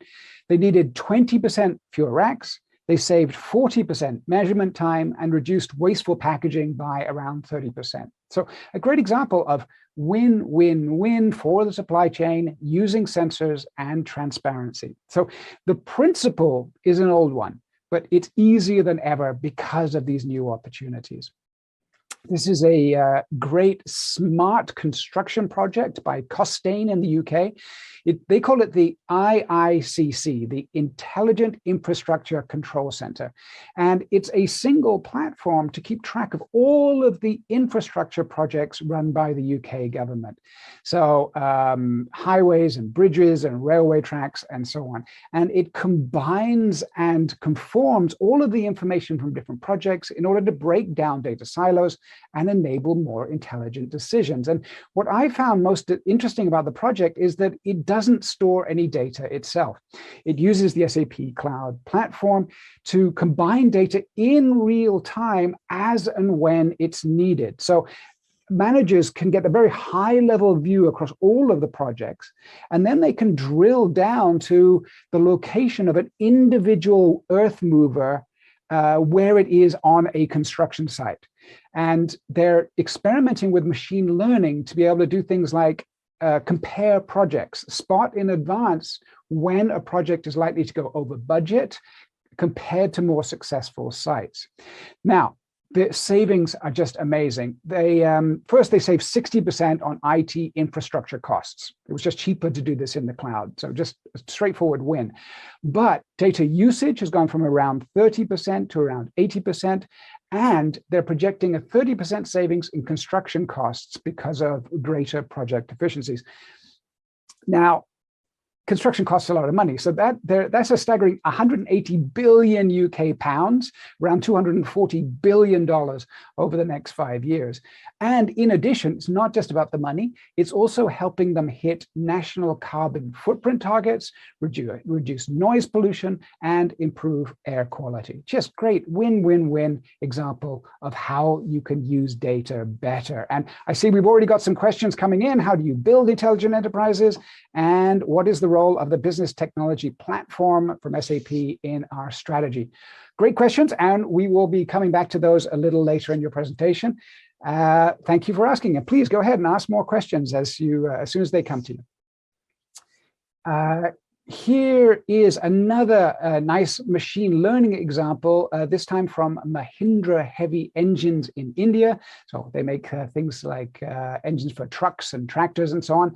And in the final stages of engine production, they do cold and hot checks to identify defects and guarantee quality. Now, the cold test, an electric motor turns a crankshaft, and then they measure around 400 different parameters like torque and pressure and crankshaft angle and a whole bunch of stuff I don't understand. It takes a couple of minutes per engine. Now, if the engines fail that test, it used to go to hot or load testing. That takes a lot longer, up to 12 minutes. But thanks to a very innovative project with the SAP India innovation team, they were able to build a model, machine learning model, using the cold test data that has almost completely eliminated the need for hot testing while increasing engine quality. So it saved around $2 million and 350 labor days the first year, and projecting an addition $1 million savings in lower warranty costs. An important part of the project was the transparency of the model itself. I've worked with a lot of organizations with machine learning, and an essential step is getting the business people to buy in and making sure the model is doing what it's supposed to be doing. So this is the dashboard available to the people in charge of quality to see the confidence level around each kind of test and why the model has made the recommendation it has. Now, to discuss this example further, it gives me huge pleasure to invite Vipin Gandhi to join me. Now, he worked on the project as part of the innovation team at Services India. So, Vipin, are you with us? Yes, Timo. Thank you for inviting me over. Good afternoon to you. Good afternoon. Let me go to this view. Other than the financial benefits I've mentioned, what other benefits do you think were realized from the implementation? So, Timo, the financial benefits or the viability part of it, you've already illustrated the numbers, and this is what keeps the management approving these projects on a scale-up mode or new projects of a similar kind. But what I would want to talk about here is the desirability part. So you can bring in the most sophisticated technology to solve a particular problem. But if the people who are going to use it are not ready to use it, then that sophisticated technology is of no use. Now, in this particular case, what happened was that we onboarded the operations team right at the beginning, and they were giving us suggestions and their intelligence because they have such a long experience of working on these engines. And therefore, it became their project rather than somebody, pushing it down to them to say that, we need to implement this, right?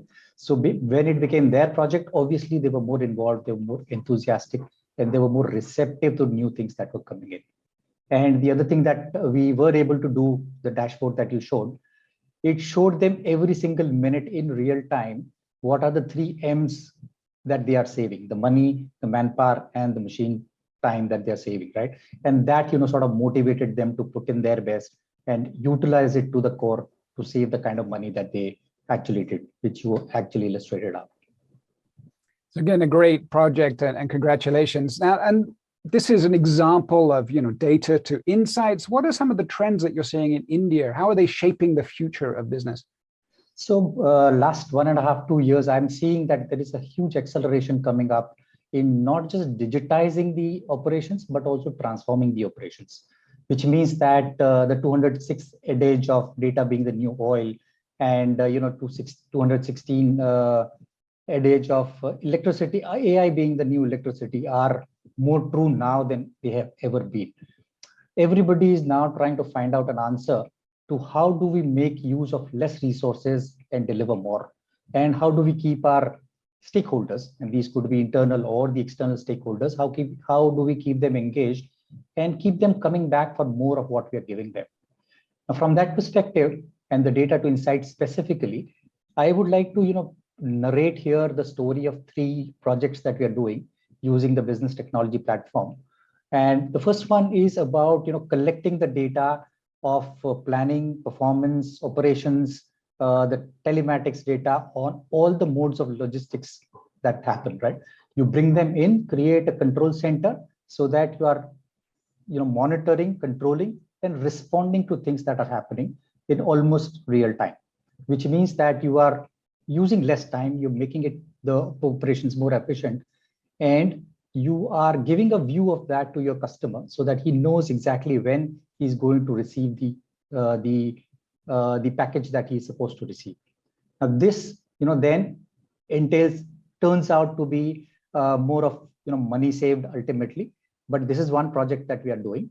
The second one that we are talking about is collecting the data from product research, planning, marketing, sales, and the financial markets to figure out how a particular business, in this case a chemical company, is performing and what is the market leading to globally. How is the other competitors moving? What is the trend that people are following? What is the demand that is coming up? New things that are coming up, new products that are coming up. And therefore, when the top management sits and takes a look at a particular point, they get a 360-degree view of that. And therefore, they are able to formulate a better strategy and a business goal for themselves to move forward and create a competitive edge for themselves.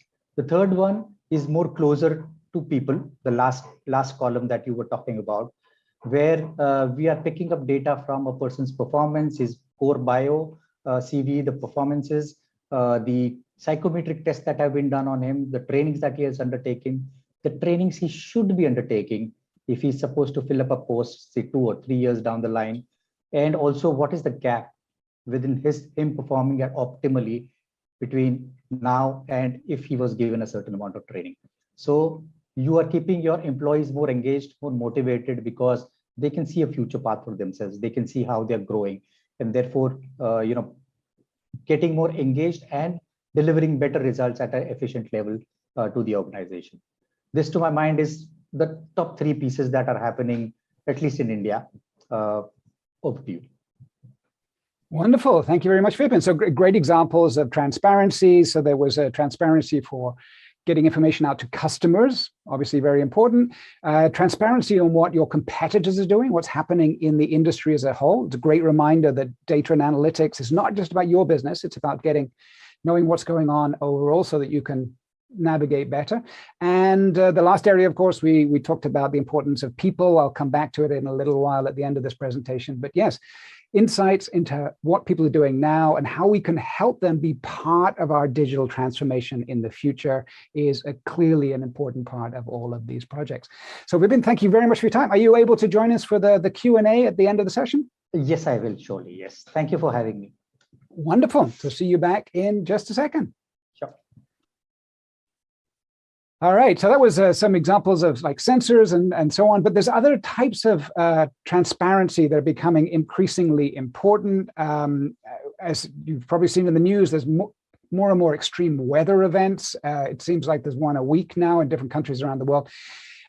Global warming is a reality. It's more important than ever for organizations to track the impact of our business processes on the environment. And new tools are helping companies track their carbon emissions, for example, SAP Product Footprint Management.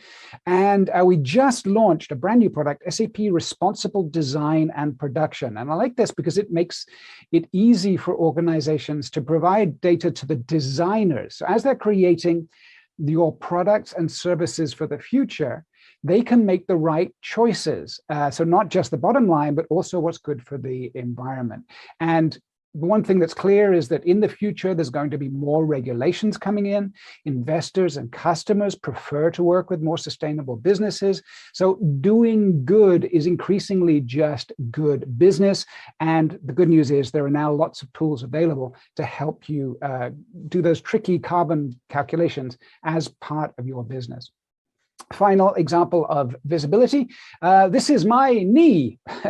I hurt it earlier this year. I knew something was wrong and I had pain. But of course, when I went to see the doctor, the first thing she asked me to do was get an MRI so that she could figure out exactly what was wrong.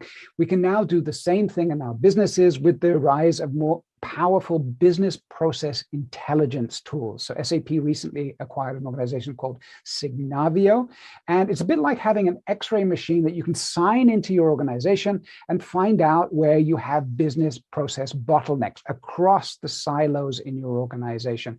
Or maybe it's the best practices that one division is doing that you should share elsewhere.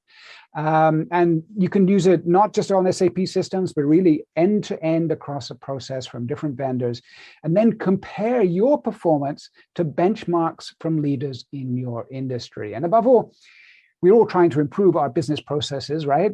This helps us do it as a continuous business process itself, rather than a series of one-off manual steps. One nice example I found the other day was the Metropolitan Police Service in London. So an official report came out questioning whether they provided as much value for money as some other municipal police forces.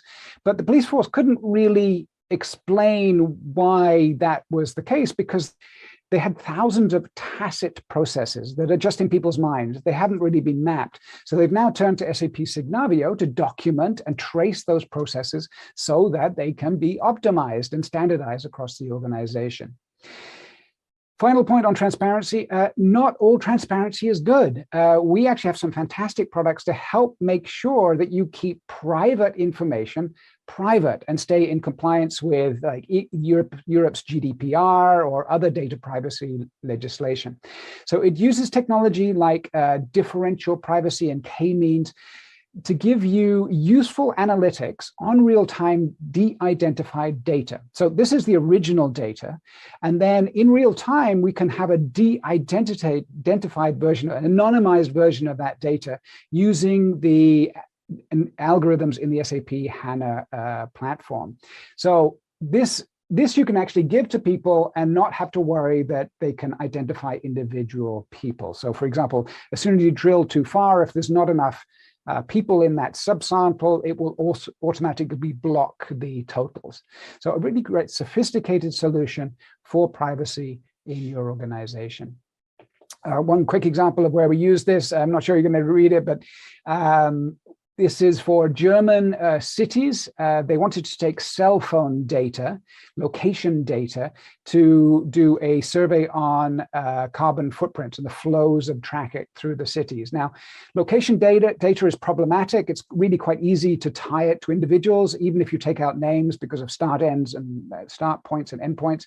But we helped them scramble the data. They could do the analysis without having to worry about the privacy concerns. Lots of great examples of this technology. So that was business visibility, our first area. Lots of ways to gather information to increase transparency. Now let's talk about actionable information. Data is useless. You actually have to put it in the hands of people who can do something with it in order to make a difference in your business. Here's a nice example from Morocco. They used a COVID dashboard based on the SAP Digital Boardroom and to try and control the virus, coordinate the efforts of all of the different people involved. And it gathers information from all of the different healthcare systems and really puts it into a big interface that so everybody's on the same page, can see what's happening, aggregated real-time information so that they can make the best actions to deal with the COVID crisis in the country. Here's a similar type of example, but this time for a hospital. This is Parkland Hospital in Dallas, Texas. They actually have the biggest, busiest emergency department in the whole of the United States. And they unfortunately still have high levels of hospitalization use with COVID patients and others. And they used cloud analytics from SAP to make the best use of their limited resources with a big dashboard that's actually live throughout the emergency department room. It tracks all of the resources like beds and ventilators and everything else they need. It also tracks the health and the well-being of all of the hardworking staff to make sure that they get the resources they need to be able to do their jobs and save other people. It was also interesting that they used an automated COVID symptom chatbot to provide information for patients using the SAP conversational AI technology. So this helped them reduce the load on the call centers and help get the right information to the people who need it most. If you want to see it in action, you just go to the Parkland Hospital website, and it's right on the homepage, and you can actually chat to that chatbot yourself if ever you're interested in the technology. Here's a nice example from a completely different industry, a little happier industry. Last week, I got to talk to this lady, Neda Tabatabai, Vice President of Business Analytics and Technology at San Jose Sharks in California.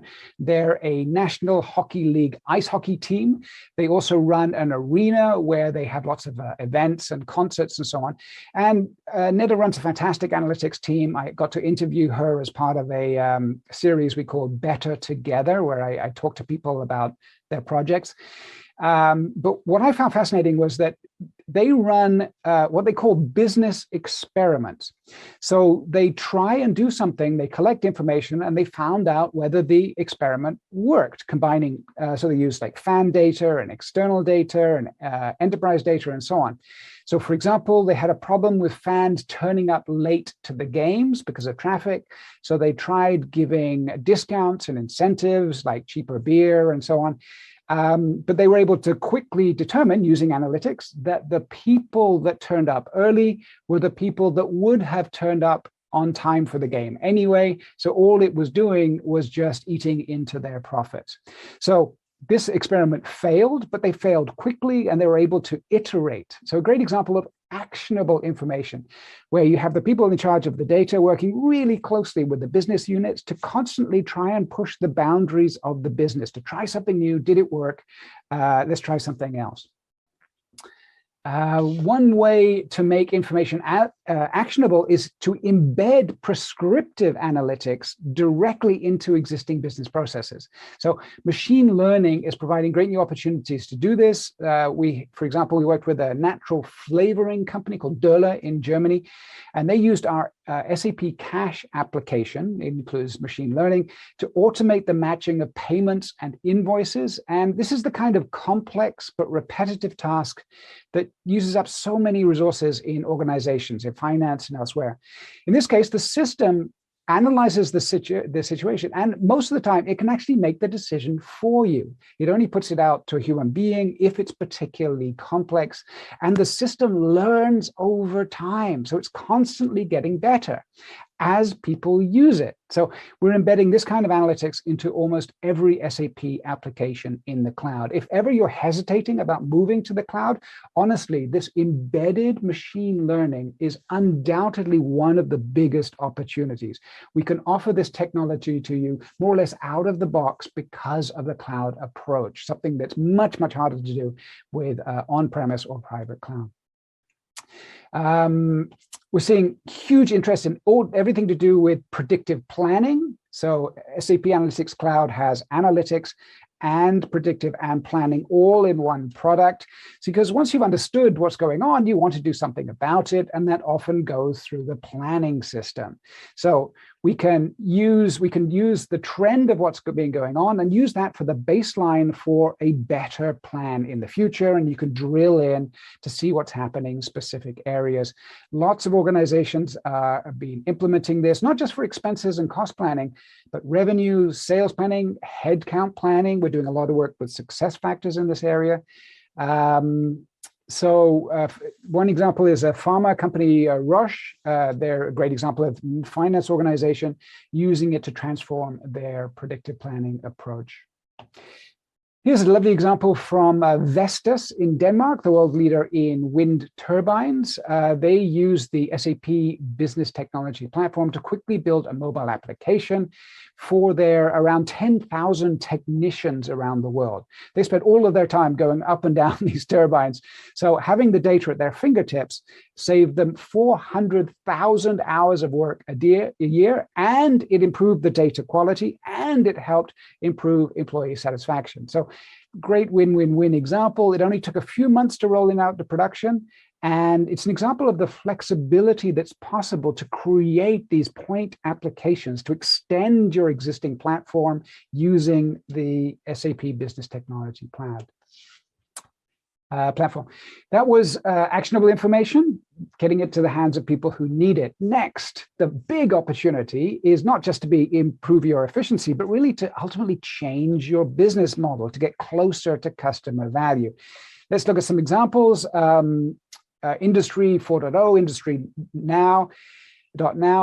Gates Corporation is an organization that makes these hydraulic hose crimpers. Now, they're kind of hard to use. You need one of this big, thick paper manual, and you look up the values you need in order to crimp your hose. But they've now introduced a more digital, connected, intelligent device with a pull-out tablet. And you now simply choose the job you want to do, and the device sets it all for you. You just push a button. And it's even possible to add this retroactively to older machines. So for customers, easiest to use, they can work faster. And for Gates, it opens up a whole new world of insight into how customers are using their tools. And they can now move towards new business models, such as pay for usage. Lots and lots of great other examples of this kind. Here's an example from a completely different industry, though, from finance. Discovery Bank in South Africa. They're a pioneer in behavioral banking. And it really is an entire rethink of the business approach for banks. Not just storing your money, not just making it easier to use on a mobile device, but being a financial coach, giving you incentives to help you make better financial decisions and generate higher savings levels. So it's called a Vitality Money, and it's basically a behavioral change program that rewards healthy financial behavior. So the goal is to help individual people, but also help lower risk and increase wealth for society as a whole. So if you think about how healthcare has moved over the decades from treating sick people to try to keep people healthy so they don't become sick, this is the same thing applied to finance. A fascinating approach, and of course they rely on SAP technology to do that. The car industry is undergoing massive change. This is a project by Daimler as part of their CASE strategy, so connected, autonomous, shared electric. And they know the future is less about selling cars and more about optimizing customer mobility across different modes of traffic, including electric cars, but also taxis and bicycles and public transport. So they've tried to create a sort of operating system for urban mobility, for universal basic transport, working with cities to make mobility simpler and more sustainable. A great example of these new ecosystem business models that we'll see more of in the future. Final example here is just, I find it fascinating, beyond pricing based on usage is pricing based on outcomes. So here's one from Bayer Crop Science. They worked with farmers. The problem was that their product, a fungicide, didn't always work for all farmers. So they actually work one-on-one with the farmers. They get data from them. They create a model, and then they create trigger points in the contract based on that model. So basically, it's a win-win for the farmers. They only pay if it gives them a benefit compared to what they've done in the past. So there aren't a huge number of these examples in the wild, but the data shows that it's extremely attractive for the farmers, for the customers, if you can work out how to do this. I expect to see more of this in the future in all industries. The hard part is the data and having the platforms that everybody trusts that information. Final section, the latest technologies are empowering people in new ways. So business people can now do more of their IT needs rather than having to rely on central IT. So there's a range of automation and low-code solutions. Let's go quickly through them. SAP Intelligent RPA, robotic process automation, to automate and avoid repetitive manual work. So you can, for example, detect an email has arrived from a supplier with a PDF attachment. You can open the attachment, scan it through, take out the important values, and put it directly into your ERP system without any intervention from anybody or IT coding. So the latest versions make sure that it's easier forever for end users to be able to create these actions directly rather than having to program them. SAP Data Warehouse Cloud has been really popular with customers. So it's a relatively new product. It's enabled organizations like Porsche and Velux to take a more federated approach to data modeling. So the business units do more of the work. They can create their own views of data, but still within corporate guidelines. Again, it's been extremely successful with customers. Other new opportunities include simple departmental created business process workflows. Here's a real world example from a German company called Evonik. Business units were able to create a simple, streamlined, integrated purchase requisition process. It's about across emails and Excel spreadsheets and so on, but they're able to do that without having to change their core ERP. And finally, in this area, low-code, no-code approaches are becoming more powerful than ever. We just talk a lot about this at the recent SAP TechEd event. Here's an application built by DHL for their van drivers to record any problems with their vans before driving off. It's all integrated with their core systems, and it doesn't use a single line of code. It's using the AppGyver technology that is now part of SAP. We're bringing together several of these technologies into a new solution area, an integrated part of SAP Business Technology Platform, so that we can make it easier for business people to enable themselves once IT has put the framework in place. Finally, digital technology is something you do with people and not at people. Bentley is a nice example. It's a mid-sized organization.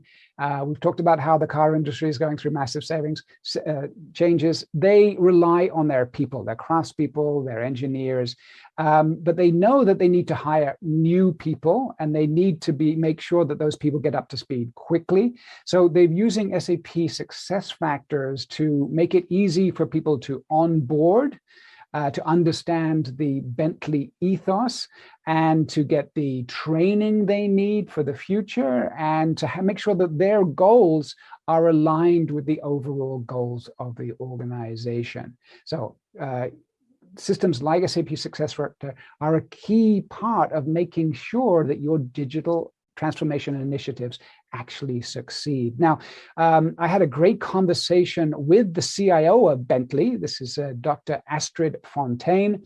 What I found fascinating is that she is in charge not only of IT, but also business transformation, and she has the HR function. So this is a recognition of how important people are for digital transformation. And she also talked about how important it is for IT organizations to be internal advocates for technology, helping the business understand what can be done differently, and also how businesses can work better with partners in the increasingly interconnected world. No business does business alone. We're working a lot on business networks as part of our strategy. So there you have it. Quick tour of some of the hot topics: greater visibility, more actionable information, new business models, and better people enablement. And again, to do all of that, the key is to take a business platform, a business technology platform approach to your business. Time and time again, I talk to organizations, they're trying to do like really cool stuff with machine learning, but the big step forward they have to take is a small step backward in order to get their data quality to the point where they can start doing that more interesting machine learning. So to become an intelligent enterprise, to learn faster and adapt faster in the competition, organizations need a solid foundation for constant agile change. And of course, at SAP, that's where we would like to help. I hope you found those examples useful, and best of luck with your innovation projects. And with that, let's open it up for Q&A with whatever time we have left. Hi, Timo. Thanks. Thanks a lot for sharing your insights. I can't hear you. Thanks for sharing your insights. Just to probe this live. All right, now I can hear you maybe.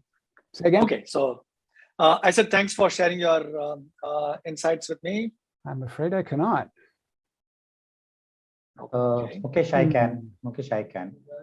Okay, so looks like there is some technical difficulty with Timo hearing the question, but I think he already answered the question that was raised in the chat, which was what role does business technology platform play in the overall transformation journey or the journey to becoming an intelligent enterprise. So yeah, I think given that we are on top of the time that we have, I think let's just move on to the next session. Back to Shobha. I'm so sorry, I cannot hear you. So that is annoying. So yeah, you can hear them. Okay, so I'm the only person that can't hear. I apologize, but you'll have to ask Vipin for the first questions then. I'll try and figure out if there's something wrong on my end.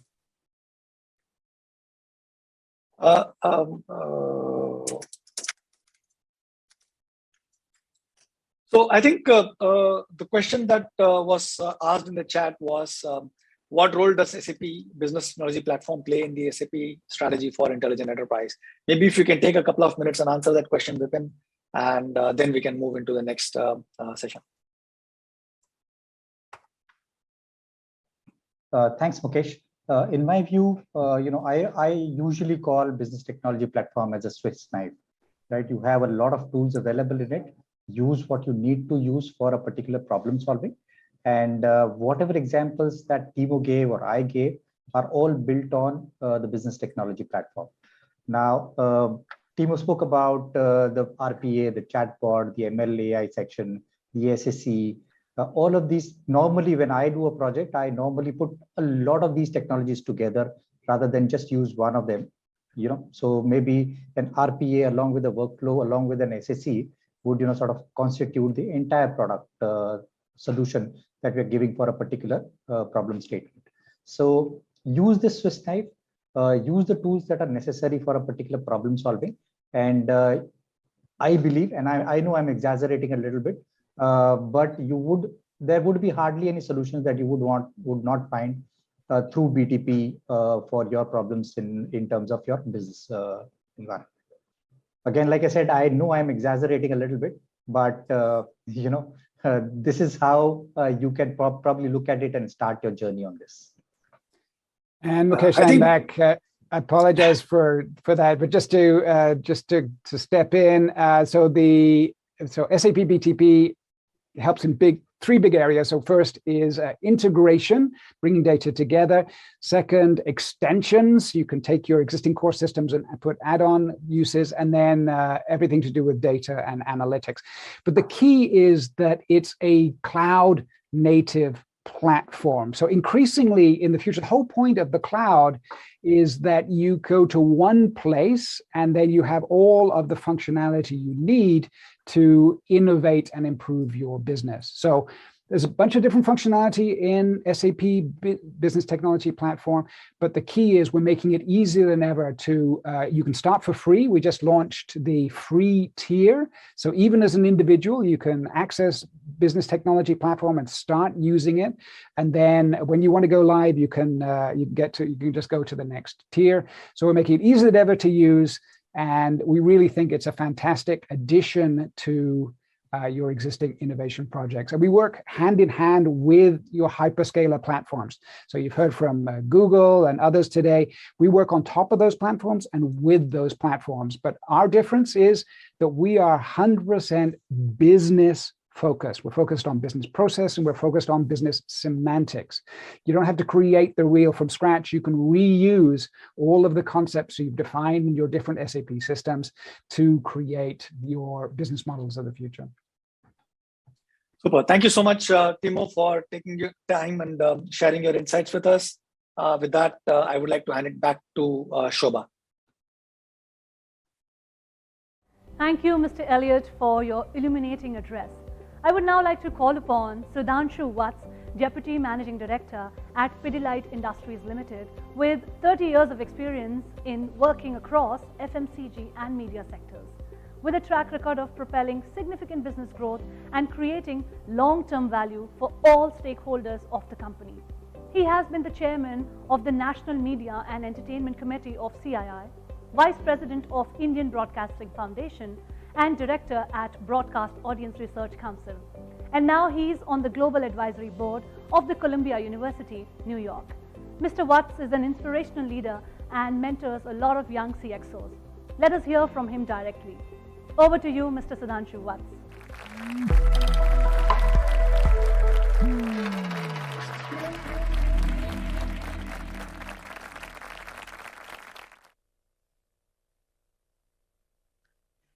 Good evening, good morning, good afternoon, ladies and gentlemen, wherever you are.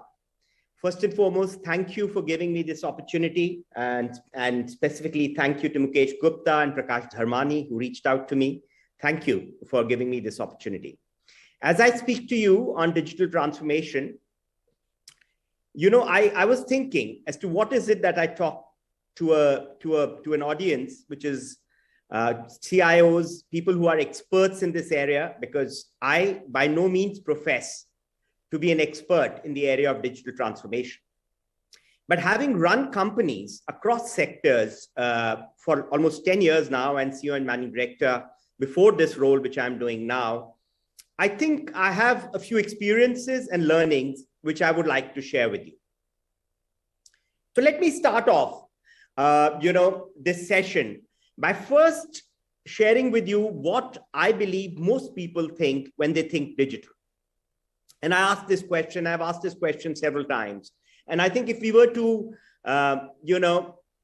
if there is a cloud which was to be sort of, a word cloud which is to be built out of digital, the words which will come out, I think, which are very, very prominent are words like data, online, technology, automation, computer, internet, mobile.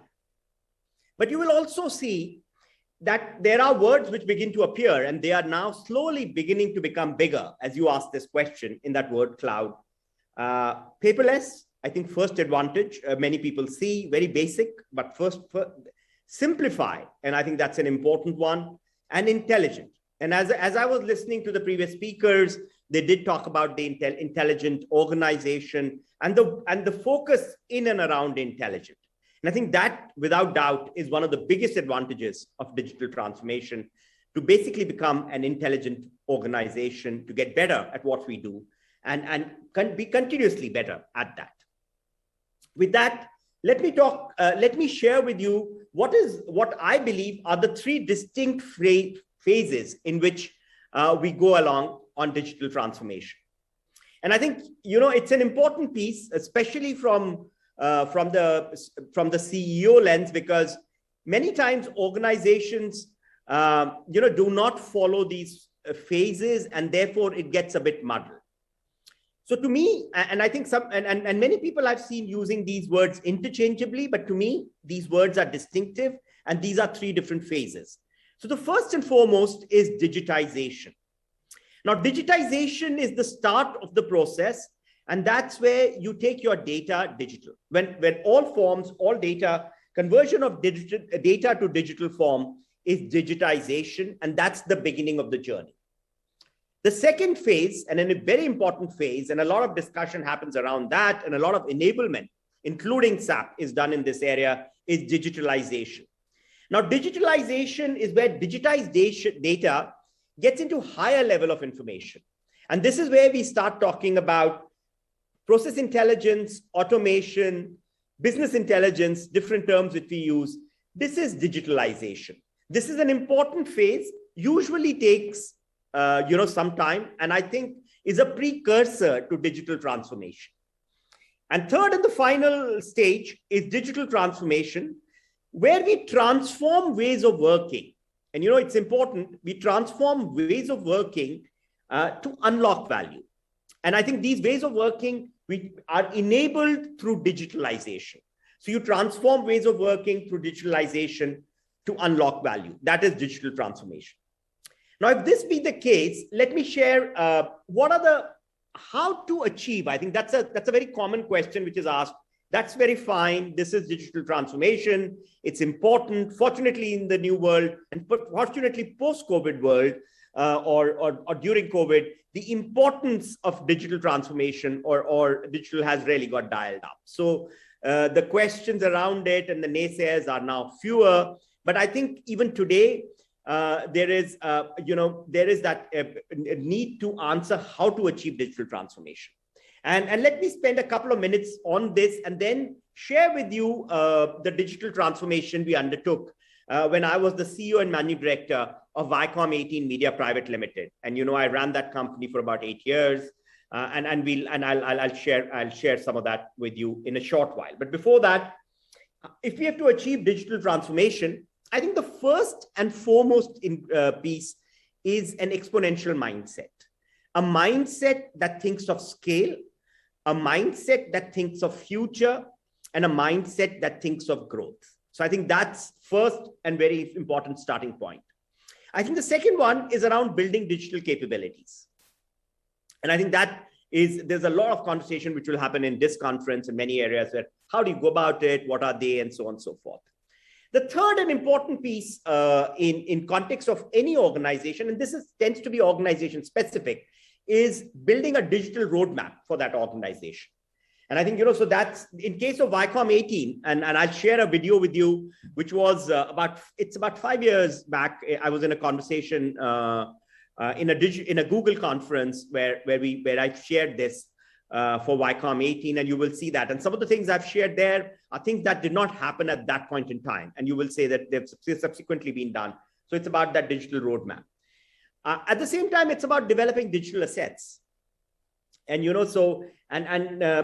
building capability and developing digital assets, it's a lot about partnering as well as we go forward. So many organizations, legacy organizations or organizations do not have all the capabilities. Actually, most don't, if I could say. And I think, therefore, partnering is very, very important. And you will see, as we built Voot, which is, our streaming, which was the streaming app of Viacom 18, and which now has, Voot Kids and Voot Select, we partnered with 42 partners from around the globe, big and small. So I think, so therefore that becomes very important. I think the next part, which I'd like to, highlight here is applying design thinking. To me, I think design thinking philosophy is very important to a successful digital transformation. And last but not the least, and I think this is perhaps spoken very often, is when it comes to digital, start small, and then go big. So I think it's important. I think, in some ways it's a beta world, and therefore are doing that basically. So do learn, do kind of stuff is very, very important, especially in this area. Now with this, I would like to share with you a 3-minute clip. This was indeed a 15-minute conversation, 20-minute conversation in one of the Google conferences, which has now been condensed. And you will also see that at times I may be speaking very fast. That's because it's been condensed to give you the message in 3 minutes.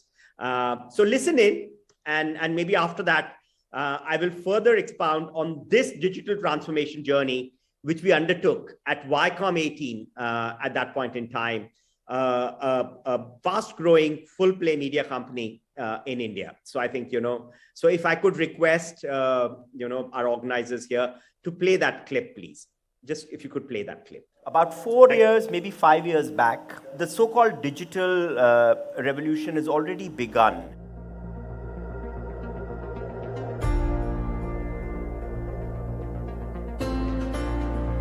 We are called broadcaster because that's where we began our journey. We basically then narrowed down to saying we are in the business of content. We are not a broadcaster. We defined our mission in very simple one line. We are storytellers, and we are here to connect every story to its audience and every audience to its story. Our focus being on storytelling, content being our business. Then you are no longer tied to a screen, you're not tied to any hype, you're not tied to any platform. Therefore, we will need to build a digital piece. And I'm quite candid in saying that business models on digital are still evolving. Fortunately, in India, the model was where we owned the content. For us to be able to do video on demand or OTT apps is easy. If you look at it, US, Netflix started out by aggregating a lot of content. They came from a different model. So if you're in business of content, you've got to be there everywhere. We do content for big screen, television, and digital. We were organized very differently till last year because the business model is not certain. But I think we were very convinced this is what we need to do. We are always committed to reskilling people. I'm a very firm believer of direct-to-consumer and subscription because I believe that advertising needs scale and not every player can have scale. Having subscription for premium is important, and I think we will build subscription pieces as well. The challenge is to get them in and then let them stay on. I'm also seeing partnerships as becoming a very important piece. Continuous upselling from Woot AVOD onto Woot Premium. So we will look at telco partnerships, which is bundling as you call that. We will look at OEM partnerships. There is a room in that space, particularly with smart TVs growing in India. I think it's a mix of both. In the ad-led environment or AVOD service, I think the distinction is small, if any. I think people genuinely follow certain type of content and they could watch it on linear. And particularly if it is sports and all that, maybe linear live, more likely. But otherwise they could watch it on demand later. I think progressively people are going to be going for content and they will discover the content wherever it is. And I think in future there will be, of course, mechanisms and there will be a business opportunity in trying to ease that discovery. And it is indeed a marathon. I believe life is a marathon. So therefore, philosophically, you've got to be at it. Ability to persevere and staying. You should know the direction you are running in. If you're convinced of that, you will hopefully get there. Thank you. Thank you.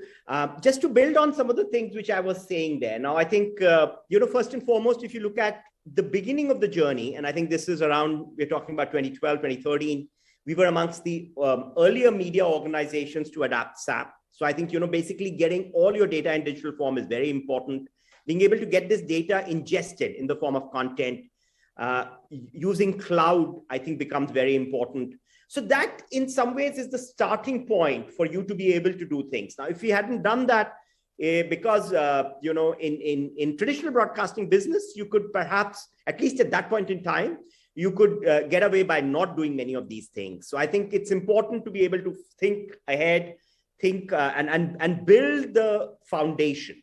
And I think, again, if you heard me say about the definition of what business are we in, and therefore storytelling, and therefore expanding your horizon is the first point which I was saying, which is about exponential mindset, which is what you need. So I think this is an example, something which has got played out fully. And I think there was a lot of debate when we did it. Of course, there's always this debate around costs and investments. And I've always believed that this is an investment. And I think to many of the CIOs in the room, this is one of the messages I will leave you with. And so therefore that's an important one. And I think to be able to underline that, it's important. And, once COVID came in, everybody realized that this was indeed an investment, allowed business continuity, and therefore was one of the very important areas where we could sort of, build on. I think when you think of digital transformation, I think there are 3 or 4 areas which you should constantly think of.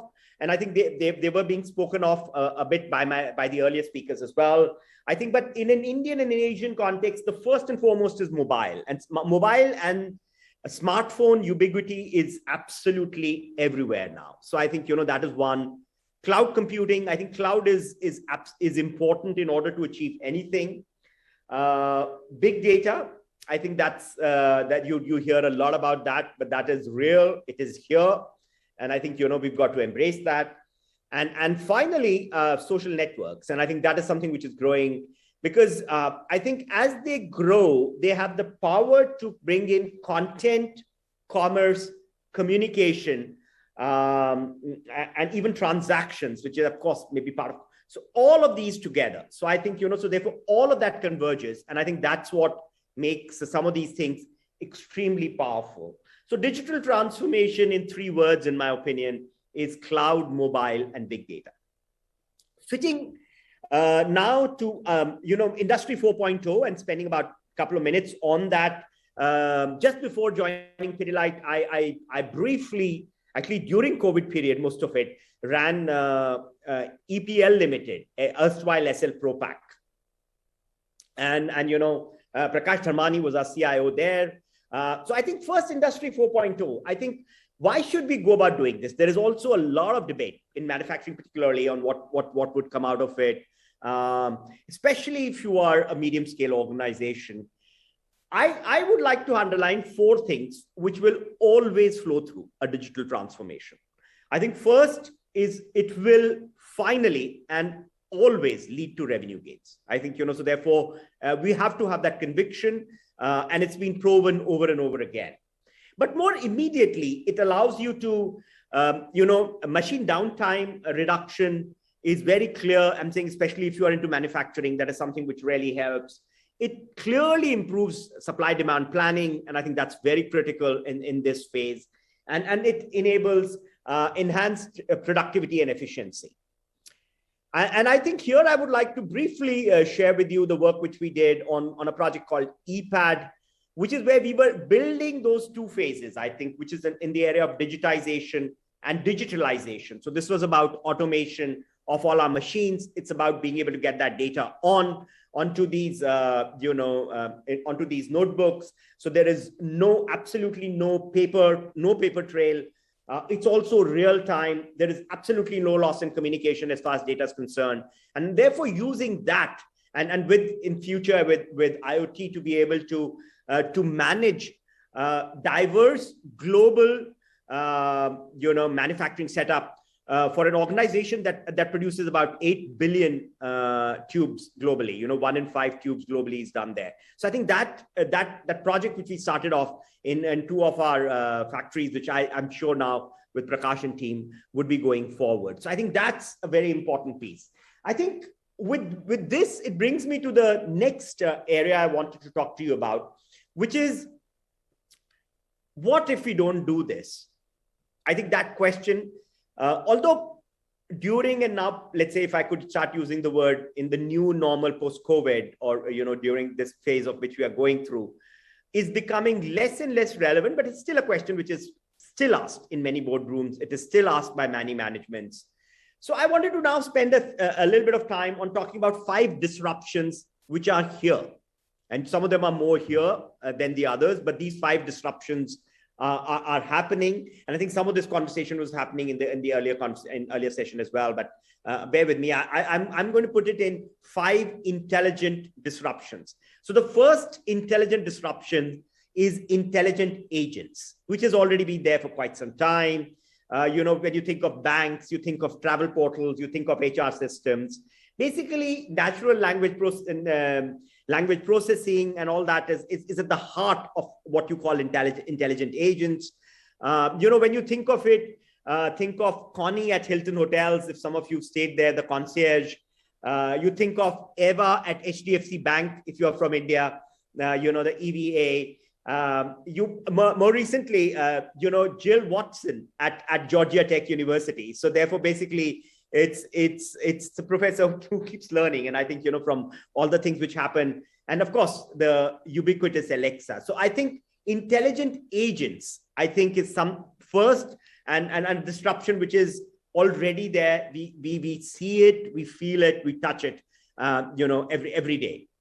The second disruption is intelligent interfaces. And from the world which I was talking to you about in media, it is very relevant, but it is, I think, quite relevant in manufacturing or in many other industries as well. So when you talk of intelligent interfaces, you usually, this is where I refer to artificial AR, VR, so artificial reality, virtual reality, and some of the work which is happening in this area. But immersive experiences and immersive learning, I think, will be helpful in many, many areas and will be important for business development. It will be important for manufacturing efficiencies. It is already being played out in many of the media roles and so on and so forth. So that's what intelligent interfaces is the second one. The third one, a third disruption I want to talk about is intelligent networks. And I think in intelligent networks, I think basically the term used in many places is blockchains. And I think, you may have heard of this.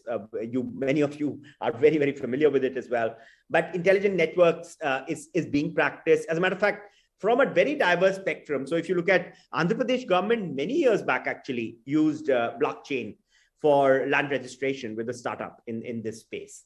But I think if you look at some of the food products, and a few examples come to my mind, a coffee example where farm to table for coffee, for establishing sustainability, a proposition for that coffee brand and for everything.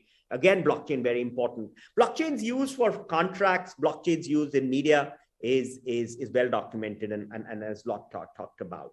The fourth disruption is intelligent things. And I think this is where IoT comes in, smart machines come in. Incidentally, there are likely to be about 22 billion connected things by 2025.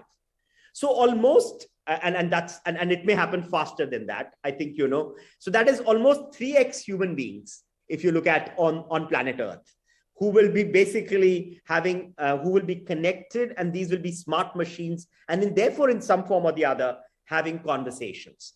And for the conversations, which we'll be having, which is all available, almost all on cloud, I would say, would therefore bring with it a great degree of, would take this entire journey on intelligence and smartness to the next level.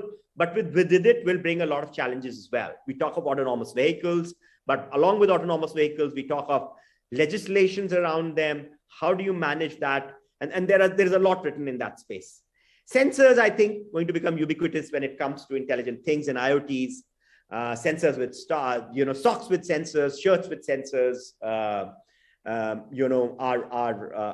spectacles with sensors, of course, watches with sensors we are already using, especially if many of us are athletes here.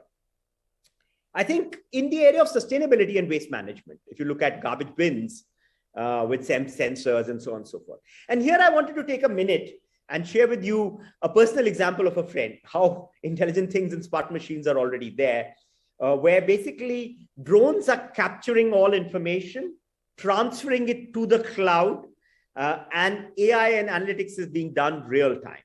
And this is COVID time. Let me share this example with you. So this is COVID time. There's a friend of mine. He himself stays in America, but his wife was in Singapore at that point in time.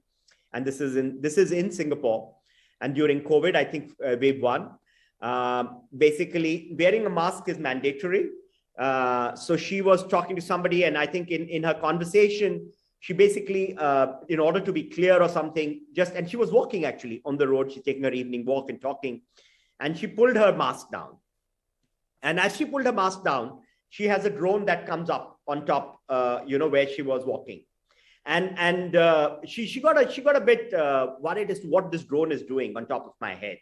but she kept walking, and she started walking a bit more briskly. As she walked briskly, the drone basically hovered on top and continued to move in that direction. She basically then went under a bus shelter, thinking that maybe there is something. The drone continued to remain on top because her mask was still off. And then somehow she basically thought that it may be the mask. She put the mask on, and as soon as she put the mask on, the drone went away.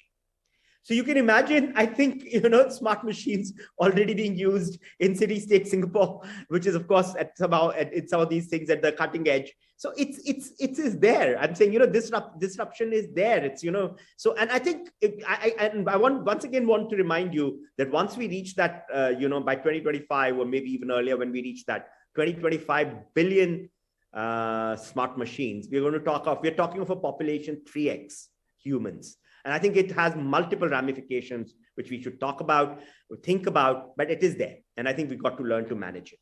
And lastly, I think the fifth disruption is actually a business opportunity, which I think to many of the CIOs in this room is known, but I think it brings with it the intelligent security. So the entire conversation about cybersecurity. As we do a lot of these things, many of them are very exciting. Many of them are actually the need of the hour. Many of them, as much audacious and exciting as they are a bit frightening, but nevertheless, all of them pose a very strong risk of information security. I think particularly for organization, and that basically is an area which we need to focus as CIOs and also continuously do work. And this will be something where it will be, you will have hackers who will be at one stage and your ability to sort of manage that at the other. And I think that game will continue, but I think it's an important one. It's a big opportunity. Use of real-time AI in this will be very, very important. I think, so therefore, I think the working in this space. I think with that, I would like to move on to underline, and maybe I'm repeating here because I talked about it in the context of Industry 4.0, the advantages of doing digital transformation. And I think, so we talked about revenue enhancement, definitely in most businesses, almost all businesses.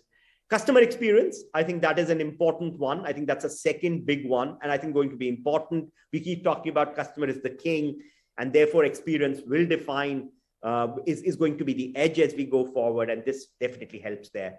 Cost optimization, we spoke about it very briefly in the context of Industry 4.0, and unlocking new potential. I think even the Woot example in that sense was something in that area. And maybe I'll take a couple of examples in slightly different industries and speak to that for a minute before I sign off and share with you what my key messages are for the CIOs in this room. So two examples I want to talk about. I think one example is John Deere, the tractor company, the John Deere tractors with machine vision and AI. Now, if you can see that, you would say that in farm sector, that too in that space, why are they doing, what is the importance? But look at the multidimensionality of what you can achieve with this. I think first and foremost, you will be building deep neural networks, which will be able to, over a period of time, analyze the quality of grain. So therefore, productivity, superior quality, in future, maybe answering basically at the intersection of health and pharma, as singularity and health and power of one comes in that space. So I think that is the eventual big power. But in the immediate analysis, optimal chemicals to be added. What is the optimal level? How do you keep on managing that? Getting to know exactly what is happening, adding them when it is needed, if not needed, not adding them at all, understanding through the camera and AI, as I was telling you, if there are, what is happening in and around there, weeds and all that, so you need to tackle that. And interestingly, as a manufacturer and as a manufacturer and as a user of tractor, as a consumer, as a customer of tractor, it will give you longevity. It gives longevity to your tractors, which is something which you always wanted. So I think it further strengthens that. So I thought it was a great example, and I think it brings in multiple dimensions to it. I think the second example I wanted to share with you is actually on digital transformation is actually always associated with change management. There is a lot of change management involved there. We talk technology. There is technology, but there is equally, and more importantly, if you ask me, change management. And I briefly read about this Boeing example where they talk of 3 E's of digital cultural transformation. So they talk of engagement, excellence, and enablement. So I think those are the 3 key pillars. But they also talk about something called DTE, which is digital transformation environment. How do I do these DTEs? There's a concept called DTE labs, where you have these places where you could actually provide these labs for experimentation and so on and so forth, where these, as we were talking about, of a beta world, starting small, so DTE labs. At the same time, there is DTE Edu, where you begin to then have conversations and interactions and partnerships with academia, with startups, and so on and so forth. That's your DTE Edu, which is digital transformation. The third one is what they call DTE Move. DTE Move is where you actually go to a very specific pilot, which is scalable. And I think, so that is your DTE Move. And finally, they call it DTE at scale, which is digital transformation environment at scale. So once again, DTE Lab, DTE Edu, DTE Move, and DTE at scale. So managing change and transformation in that context from a human behavioral point of view is equally, if not more important, in any digital transformation. With that, I think these are a few learnings and experiences I wanted to share. But I also don't want to sign off before I share a few thoughts for the audience here, which I'm told by Mukesh are CIOs from across industries across the world. So I think therefore, what are my key messages for you? I think, and I'd like to leave you with 5 key messages. I think the first one, and I spoke to it a lot, and I think speakers before me were speaking, and I'm sure many more speakers will speak to you again on this, is when you think of digital transformation in today's day and age now, cloud first, mobile first. First thing. So I think do remember these 2 first. That's the first message. It is cloud first, it's mobile first. I think that's the first one. The second one is, which is what I started with, I think remember and follow the 3 phases. I think the 3 phases of digital transformation, digitization, digitalization, and digital transformation are extremely important. I think mixing them up could muddle things up, in my opinion. So I think understanding them and ensuring you're prepared as an organization when you take that leap is important. The third piece is the example which I gave you of Boeing, basically on change management. Any digital transformation is a change management. It's a big change management, and we should look at that piece. And I think, therefore, treat it like one. And I think, again, the speaker before me was talking about, I think they talked about this aspect of change management as well. The fourth point is when it comes to digital transformation, and in the new world digital, I think anything digital, less is more.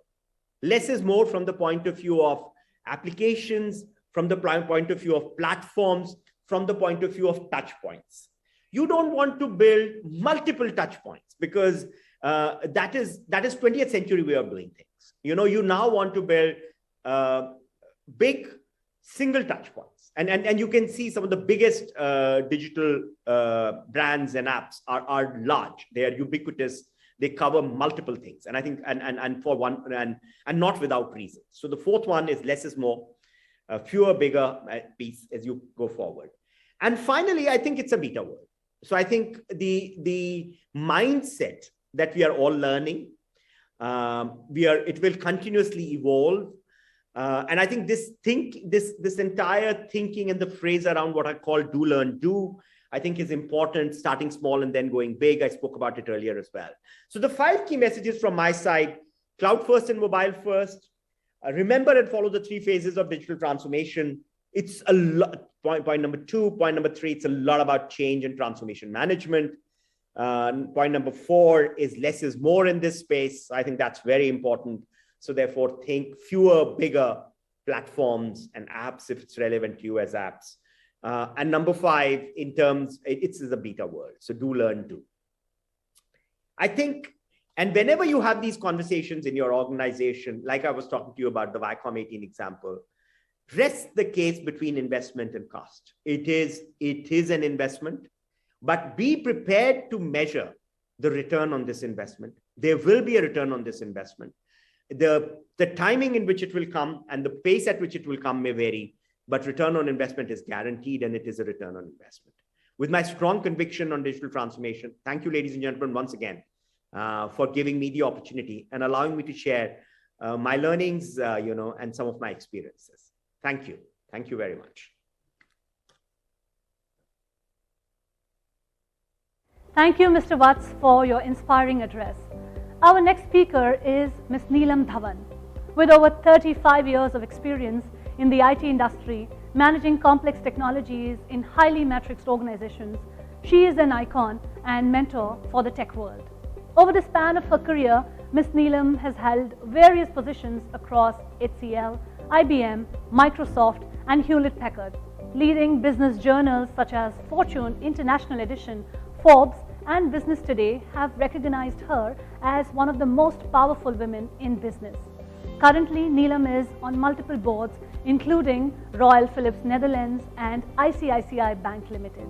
And now Neelam will share her perspective as a board member about the importance of digital transformation and expectation that board members have from CIOs and CDOs from these digital transformation initiatives. Please welcome Ms. Neelam Dhawan with a huge round of applause.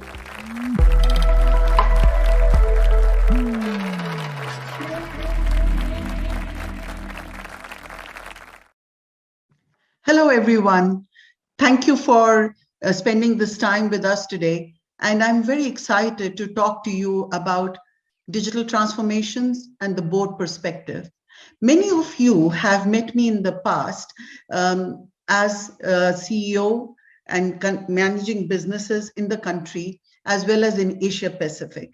And we all talked about how IT is transforming how businesses are done.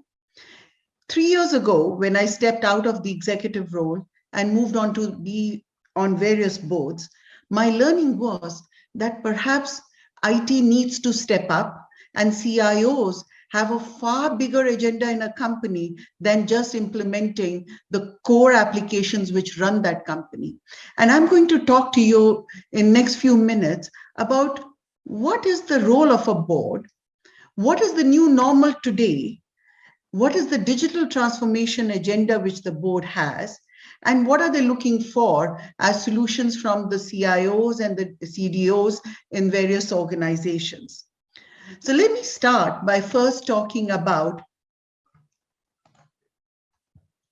what is the board objectives. All of you know that a board is there for good governance. We are looking at taking good care of investors, of customers, of employees, and ensuring that there is a return for the shareholders who have invested in that business. We want the companies to grow and be sustainable over a long period of time. So a board does not only focus on the quarterly results, which everybody believes we do. We are focused on how can we get returns in long term, as well as what is our strategy to survive and thrive in the next few years. The speaker before me talked about 2025, but I think most boards don't think only up to 2025. We are thinking about 2030, 2035, and so on in some cases. We also look at who is running this company, what kind of talent do we have, and how will we retain this talent. One of the biggest issues which we have been tackling in the last few years in many boards is attracting young talent. And especially if you're a traditional business or you're an old school business, how do you retain and get this good talent to be excited about what you do? Of course, their business transformation is happening and you are seeing it around you, and I'll talk a bit more about it. The previous speaker spoke about how everything is mobile first and cloud first. In those transformations, there is big business opportunities. And as a company, are we taking care to participate in these business opportunities? Because if we don't, we'll become history and no one will talk about us in 10 years from now. The business has to survive and thrive the changes, and that can only happen if we adopt technology to give value to this business. And make it profitable, drive out cost, and be relevant to our customers. I'm moving to the second slide, which sets the stage for where are we today. Now, I have just put down from a work environment point of view, but all of us know that in our personal lives, in our social lives, we are equally impacted by what has happened with the COVID-19 situation. And hence, there is a new normal which has emerged, not only where we work, but how we live, how we socialize, how we entertain ourselves, right? The fact remains, working digitally is going to be the norm. We will be spending more time, even as countries open up, working from home, working digitally, and not being in the face of other customers or employees and addressing the issues. And when these interactions are digital, one of the things which we must understand, they tend to be very focused. They don't have time for you to socialize and have an engagement before you can talk about business. So these digital interactions with customers, with employees, with shareholders is very focused and perhaps impersonal. So the data which you share with them actually speaks for itself. Two, they are very focused and brief. I think if we have calls which go on and on and on for multiple hours, there's a fatigue which sets in and people are not focused on the actual issues on hand. Two, the new business models which are emerging. So as an organization, all of us are seeing very innovative business models come up. In software, we have all seen software as a service, cloud offerings, pay as you consume. Look at solutions and services which link your payment to different outcomes. And these models are here to stay. Maybe COVID brought in shortage of cash, but it also brought in that there has to be innovation in how we do business. The automation of processes is one of the biggest areas because we want to simplify operations. Last 2 years, many of us could not even go to the data centers. We could not go into our DR sites or our main site or even the near DRs. And hence, it brought out the urgency to see, are we automating our processes enough? In one of the banks which I work with, we sat down and we realized that this is the time we can use to simplify our operations. And we looked at more than 1,500 processes, which if we automated, could bring in efficiency, could bring in speed, and perhaps bring down the cost of doing business too. And we used this time to automate the operations as far as we could. And believe me, customers today are very comfortable interacting with machines, interacting with devices, interacting with fully automated processes. The speaker before me talked about AI and cybersecurity being critical, but this is the time when cybersecurity is extremely critical because we have adopted cloud, we have started using data more and more, and data need not be in our data centers. It could be on cloud, it could be elsewhere, it could be in shared facilities. Hence, cybersecurity has become very critical, and hackers perhaps have become very smart. And we need to ensure that this security is really looked at.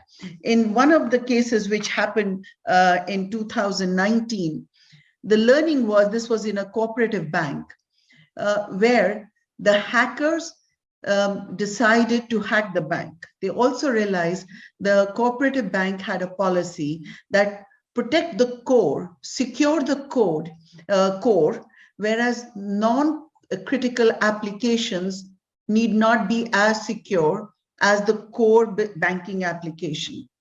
And the hackers, they entered the bank IT systems through the HR software which they were using through the HR system. Clearly, gone are the days where we could say, prioritize one, the key applications, they must be very secure. Maybe in our data centers, prioritize 2, then priority 3. No longer that. The whole IT environment and what we use, the whole landscape has to be secure. And lastly, employees, customers, suppliers are all digital today. They have accepted that that is how they're going to work. And hence you're seeing connectivity, seamless connectivity between customers and suppliers and your employees in the organization. This is the new normal. We'll go back to work, but this environment is not going to change. And I'm seeing this across the globe. So it isn't about, is it in India only or is it in Asia? It's across Europe, it's across US, perhaps in some geographies more than in others. Now, when you look at the objectives which the boards have, and then you look at the new working normal, then the question comes, what is it the board has defined as the agenda for us? Many of the CIOs and many of you in this room would have been interacting with the board every quarter, or if not half yearly, because they are looking at digital transformation is necessary for survival of the business. It's very important to say that. 2 years ago, we did interact with a bank using an app, but it was an alternative to going to the bank. It wasn't that this is all what I'll do. I still did go to the bank once in a while for various transactions. If I was a corporate borrower, I had definite interactions with the bank. Today, with COVID in the background, even corporate banking has become completely digital. If apps had not been developed, which are the front of our digital transformation for any bank, banks would have lost business completely. And hence, the realization has come in that digital transformation is necessary if we have to survive. 2, if a competition does digital transformation, perhaps we will be history. And this brings me to say, many organizations are saying, do we innovate ourselves or do we buy innovation from others? Many startup companies have come with some fantastic solutions, but there is a hesitancy to use those solutions because it may just disrupt our IT landscape. Will it interface with what we have implemented like SAP and maybe Workday, maybe Salesforce, whatever software we've implemented, will these solutions work with it or not? And that's a big question. And that is where many companies have created the sandbox or innovation hubs, where people are checking out these new applications which are really needed for digital transformation and help check whether it'll work in the environment or not. The board's agenda is to grow business. And now we are saying, yes, we started digital transformation to bring in efficiency. We know we cannot survive if our competition did better job of it, but then it grows our business. We are able to reach where we were not able to reach before. And especially if you look at the e-commerce sites, they've all gone in from the metro towns to category B towns, to category C towns, to even smaller or little districts, if I may say so, and people are seeing that their business is growing because of the new digital models. And the boards have an urgency to see how we can adopt these models to grow and create a sustainable advantage, because it's not about just growing this quarter or next. It is about how do we get this as a competitive advantage over next 5 years, 6 years. We are also looking at improving productivity. Needless to say, when the bank undertook to automate close to 1,500 processes, one of the thoughts which everybody had, what happens to the workforce? Well, we added more branches. We added 400 branches in the same time, and we added more staff in the IT because we needed more people to help us do this operational efficiency improvement. But having done the operational efficiency, the number of transactions we are able to handle is far, far more than what we were able to do when we had not done this kind of automation. And that gave us a realization that speed at which we work, the efficiency with which we work, is really making customers come back to us. And that is adding to profit, that is adding to lowering our cost. All of us are doing the digital opportunity threats and opportunity analysis because we think there are certain opportunities we'll take great advantage of. On another board, which I said, where we are in healthcare, connected healthcare has become really very important. And what we believe is more and more wearables will get connected to our health and to our doctors and to our nurses. If you look today, a large number of doctors are available to you for telecalling. They call you, you have a video call with them, they advise you, they send you your prescription by email, and you're able to fill up the prescription and take care of yourself. We didn't believe this was possible. But then with wearables, our doctors can get to know what we are doing and how can we take advantage of wearables in connected health is an extremely important agenda, which many boards in healthcare are pushing forward. But you know, it all starts by, do we have a digital strategy? The speaker before me very clearly outlined various building blocks to it. But when you sit down at a board and you say, do we have a digital strategy? The first question is, how do I improve my existing core businesses? I'm a manufacturing company. How do I improve my core business of manufacturing? Can I reduce the cost of inventory? Can I have a very smooth supply chain, which is backwardly integrated using technology like blockchain? Do we use IoT on production flow? And how are we going to link up our product sales and product offerings and services on mobile apps so that we become one seamless way of working? And that is for the core. You see the car manufacturers are doing this. The scooter manufacturers or the two-wheeler manufacturers are doing it. And the whole manufacturing area is becoming one integrated solution from shop floor to the suppliers to the customers. And it's extremely important to run it like that. What also is happening as we do a connected world, and I see it in the banking and healthcare sector very much, and also in travel, what I see is because now you have data, because now you have linkages, there are new business lines appearing, especially which use the same data and same AI. So healthcare and insurance, the lines are dimming. You have healthcare and a person's illnesses, what kind of illness that person has, what kind of surgeries he's gone through, all is there with the health company. And the insurance companies look at that data to give you your insurance policy. This is perhaps one of the oldest examples of how ecosystems come together.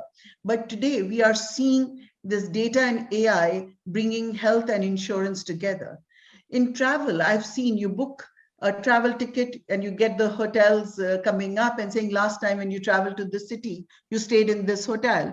And when you book the hotel and you see them sending you your key, room key onto your phone and saying, you're checking in on this day, here is your room key. When you check in, just touch your phone to the lock on the door and you're in, and you've already been checked in. When you look at this kind of seamless connectivity between travel ecosystem, hotels, and your experience, you realize that there are new business opportunities which are getting created in the same ecosystem, which we were working as separate ecosystem pieces. And that itself is creating new opportunities for growth.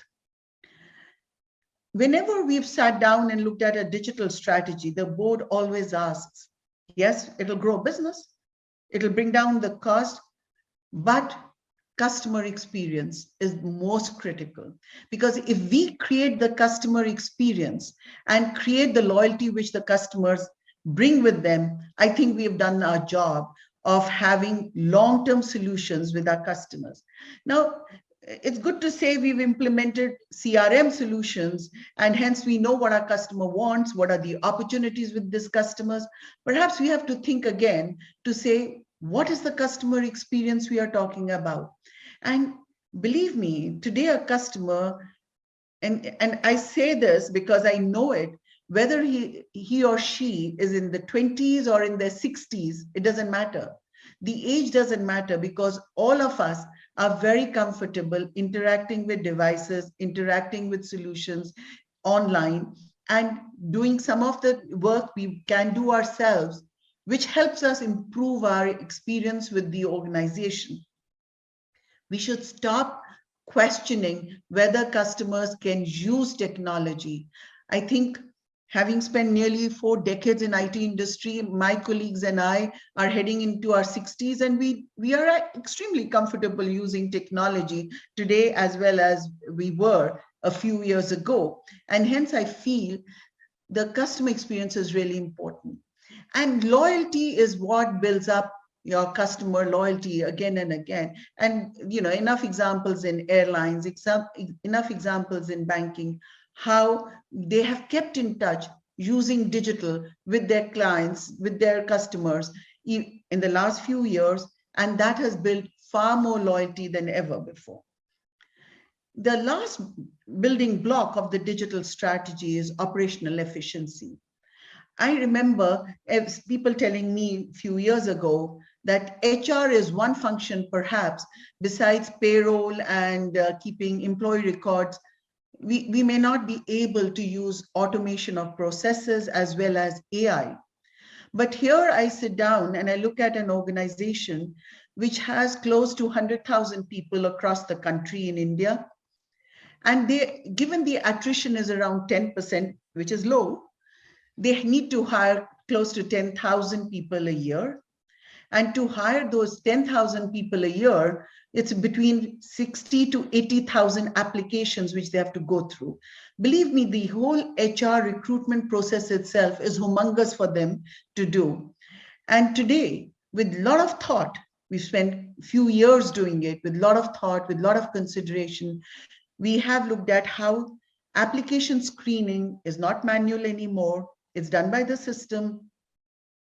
The case studies, the first round of shortlisting of the candidates, the second round after we have done some kind of case study analysis, all is done automated with no human intervention. And once these 3 stages of application, screening of the candidate, and the case study is done, that's when the first physical interaction with somebody happens, and the process moves very, very quickly. Are we hiring the right talent? I think so. I feel we are doing it efficiently, we are doing it faster, and it is bringing us good talent.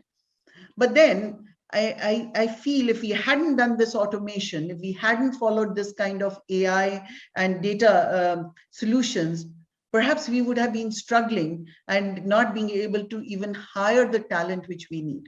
So for a bank or for a customer in manufacturing or in healthcare or any industry you are in, there are 4 areas which a board looks at. Are we using digital to improve our core business? Can we create a new business or use the data and AI for enhancing some other business? Is digital improving customer experience and creating loyalty? And is there an operational efficiency which is driving out the cost in our business? Let me just conclude and say, business transformation is long-term. Digital will create sustainable advantage. And to say that we can stop digital transformation is absolutely incorrect. It's never going to stop. I go back and think on the days when we used to sell client-server architecture, or no, before that, mainframes. When we used to sell client-server architecture, where we used to sell bespoke applications, or your ERP, your financial accounting is so different from someone else, and it has to be developed. And from that world, we move to standardized applications taking care of our whole enterprise. Did the digital journey ever stop? 40 years, I haven't seen it stop. It's important. In this 40 years, the digital conversation or the information technology conversation has moved from it is good to do, it is a must for the business survival, and it is a must for business transformation. So to the CIOs in the room and to the CDOs, you're in a great place. You are in much demand because you are part of the industries, every company you are in. So congratulations and continue to make the difference. Thank you.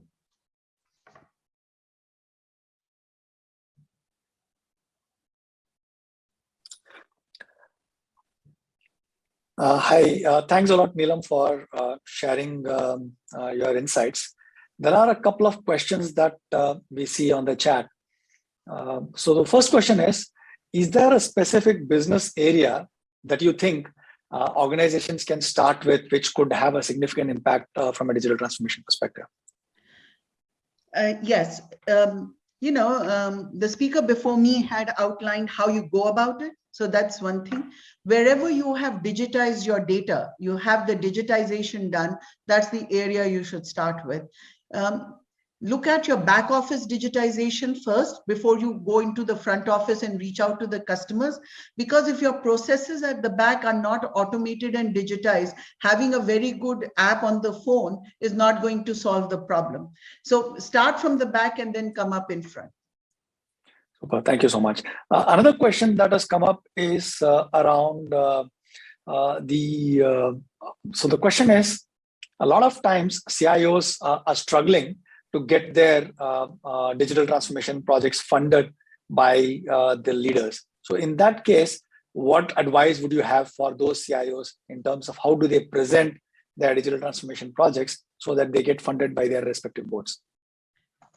So, Mukesh, this is a very, very important question. Companies which have already seen the advantage of digital are ready to make those investments.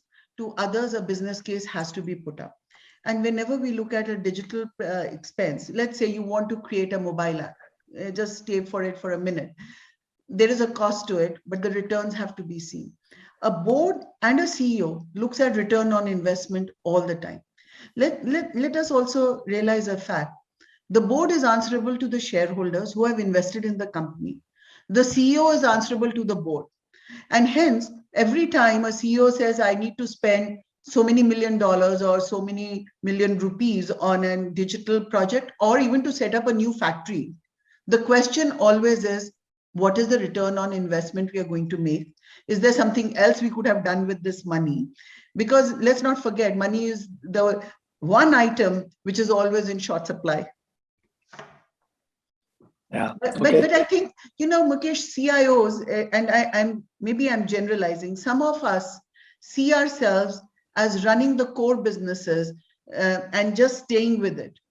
So they're running the ERP, they're running the CRM, they may be running the supply chain modules, they may be running Salesforce, and they feel that's enough. But that is running the engine room. The digital transformation has started touching business. There's no business today which is not run digitally, no business.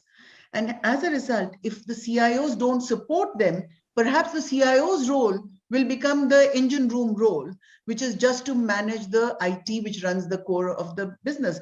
Expansion is going to happen rapidly, and they're going to lose out if they don't do it and not take the company along on the journey of digital. Because if your competition does it and you don't have the luxury of not doing it, you just lose out.